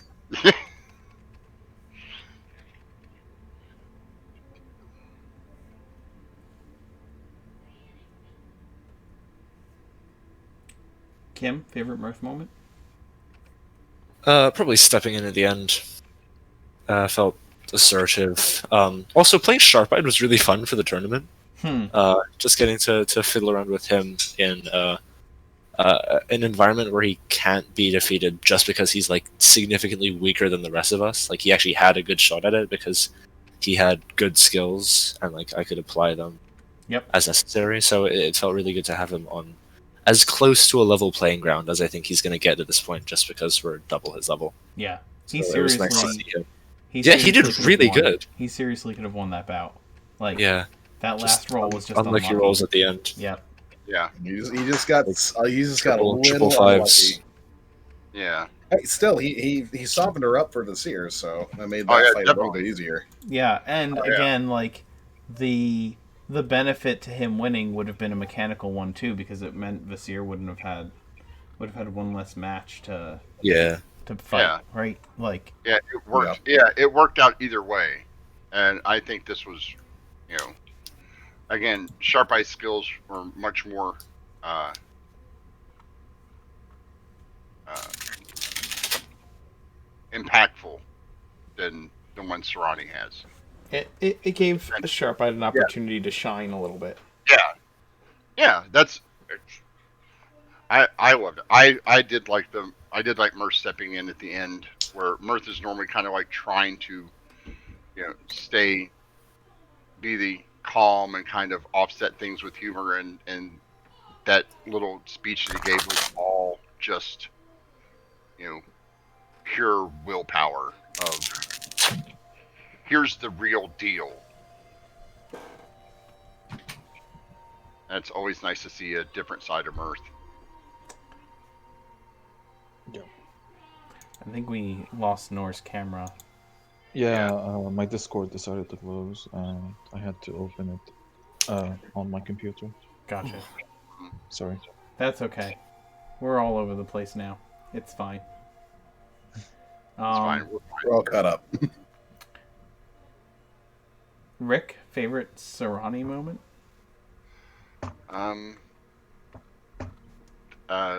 Like Alex said, the whole interaction about the shield, that was just, Serrani going from being that, hey, everything's cool, we're here, we're going to show it off, and then, oh, she wants to keep it. No, that's not. That's in Serrani's mind. Saving the world is much more important than anything, and the confrontations are, the role playing is awesome. That kind of dramatic role playing is, you don't get to do that a lot, in D&D sometimes, but this group does it at such a high level that that, improving my point that halflings are untrustworthy. Yeah. Other favorite Serrani moments? I like the tea that he made for Vizier, which I don't know if he was aware of whether or not that would be toxic to him, but he made an assumption. It worked out. Well, I've had it in my chest for 4 months, so I'm assuming it's non-toxic at this point. Yeah, it's been an interesting thing to see that Serrani started going back to like his roots, if you'll excuse the pun, of his early memories of having woken up with like this handful of things at his disposal, and so he's starting to think about like using the herbalism kit more and incorporating the Glamarazal elder spores into it again. I think was like a really neat re-encapsulation, integration of like earlier things we know about Serrani. But I just love mechanically or like logistically that the scene goes, I'm gonna give Vizier this tea. Vizier gets stoned. Angus is like, have you broken him before the match? And Serrani's like, I'm gonna be a mouse now, bye. Well, that was for Vizier too, because I figured everybody would be watching Vizier, and if Vizier sees Serrani change, you just chalk it up to being stoned. So, but yeah, that's I don't have many of those left. I only have about 6 of those left. So Yeah. I don't know where. I still don't know where Lark put hers. In the I know garden where at Did she put it in? at Beacon Hill. Oh, did she? Yep. Yeah, I don't know where. Like I said, Serrani doesn't know. I don't know where. Serrani doesn't know where Lark put hers, but he trusts her to do the right thing with it. And then there's one in the Druid circle with the elves, and then there's some at the monastery. Yep. So he's been planting it out, and there's some under Twinewood Hill too. The next big story arc is going to be just Oregon is completely overgrown by fungus. Oh god. Hey, We're gonna need a couple of halfling plumbers to take care of the whole place. Luigi. Okay, but if you do a campaign that's about halfling plumbers, they're never going to go to the sewers, and they're going to be like, why is it that like we never seem to go to the sewers? Like, oh, there's some other party that are responsible. What, you think we send plumbers to the sewers? Get out of here with that nonsense. That's what adventurers are for. Turns out that they just keep going to like monasteries and pirate ships. Yeah, exactly. Never the sewers. Never the sewers. Favorite DM moment for me was playing Captain McGilroy, to be honest. She's actually pretty fun to play. I like being just a slight better babysitter, trying to calm everybody down. She's a businesswoman. And she doesn't want Sure. blood in her quarters. You know how hard that shit is to get out? That's what the cells are for. I really liked the way you played Helios in the reconciliation scene with Vizier right when they were leaving. Like the metagame context of understanding. Yeah. Like it really came across like why he is where he is. Yeah. And it's just like, oh, I hope we don't run into him again because that's not going to go well. Yeah. Yeah, Basir said he wouldn't kill him. Serrani and Angus have made no such promises. None of us made such promise. Only this year did. So. I think Luna would. I think honestly, if he does real damage to Basir, I think Luna will be the first one to kill him. Like just in a rage, just possibly. The more important thing in that, he'd be like, all right, he's taken care of for now. Like, I imagine Luna just kind of like in the background with a hand crossbow, just right in his face. The more important meta thing there, David, is that those who know, and those who don't. Mm-hmm. Mm-hmm. To be fair, if anybody would hurt any of you, I mean, she would probably skin them alive if she had to. Yeah. So. Except us hurting each other. That's totally as long as the two parties or three parties involved aren't actually dead, then Luna will be like, "That's enough, children. Go to your room." I love that Luna cast double cast whole person, like has to outcast a lot to try to stop Angus and Serrani fighting. And even though neither of us have great wisdom saves, we both just succeeded on them. You just can't imagine them like, well, I tried. Well, shit, this is gonna go badly. Maybe words will help. It's just like you could imagine the voice of Thondra just gently on the wind, like, no, just let it go. It's not worth getting in the middle. Okay. Well, guys, I hope you had fun. Yeah. Good. Always. 2 weeks. I'm just waiting for the other shoe to drop. I have to wait 2 weeks for all of the bad guys to show up at once. While we're on a show. Yeah. The other shoe that's going to drop is Serrani going to court. Why? Well, no, like the Queen's court. It's not me you have to worry about. It's Vizier. What are you talking about? Ronnie stands in the back, keeps his mouth shut, says yes ma'am, no ma'am. She's a sovereign. She treats her. The Queen likes Vizier. She thinks Vizier's cool. Right. We're buddies. It's the other members of the court that are going to have a problem. I think you're going to have a problem keeping Serrani saying, "Well, I don't think you should marry him. You should probably marry the Valerian kid over in the corner." Okay, but if Angus has actually started manifesting things in reality, what if she actually has an allergic reaction to Vizier's nipples? Oh my god. Okay, we're done. And the queen dies. She just approaches them to greet him as normal. Oh, hello. Achoo! Have a good night, everybody. We're gonna go. We'll see you later. We're going to hear the rest of this conversation next week. Watch it on YouTube. Like, subscribe, hit the notification bell so you can find out when we put up all of our videos, and don't forget to check out our Discord. Yes, I'm gonna set up a raid, so stick around.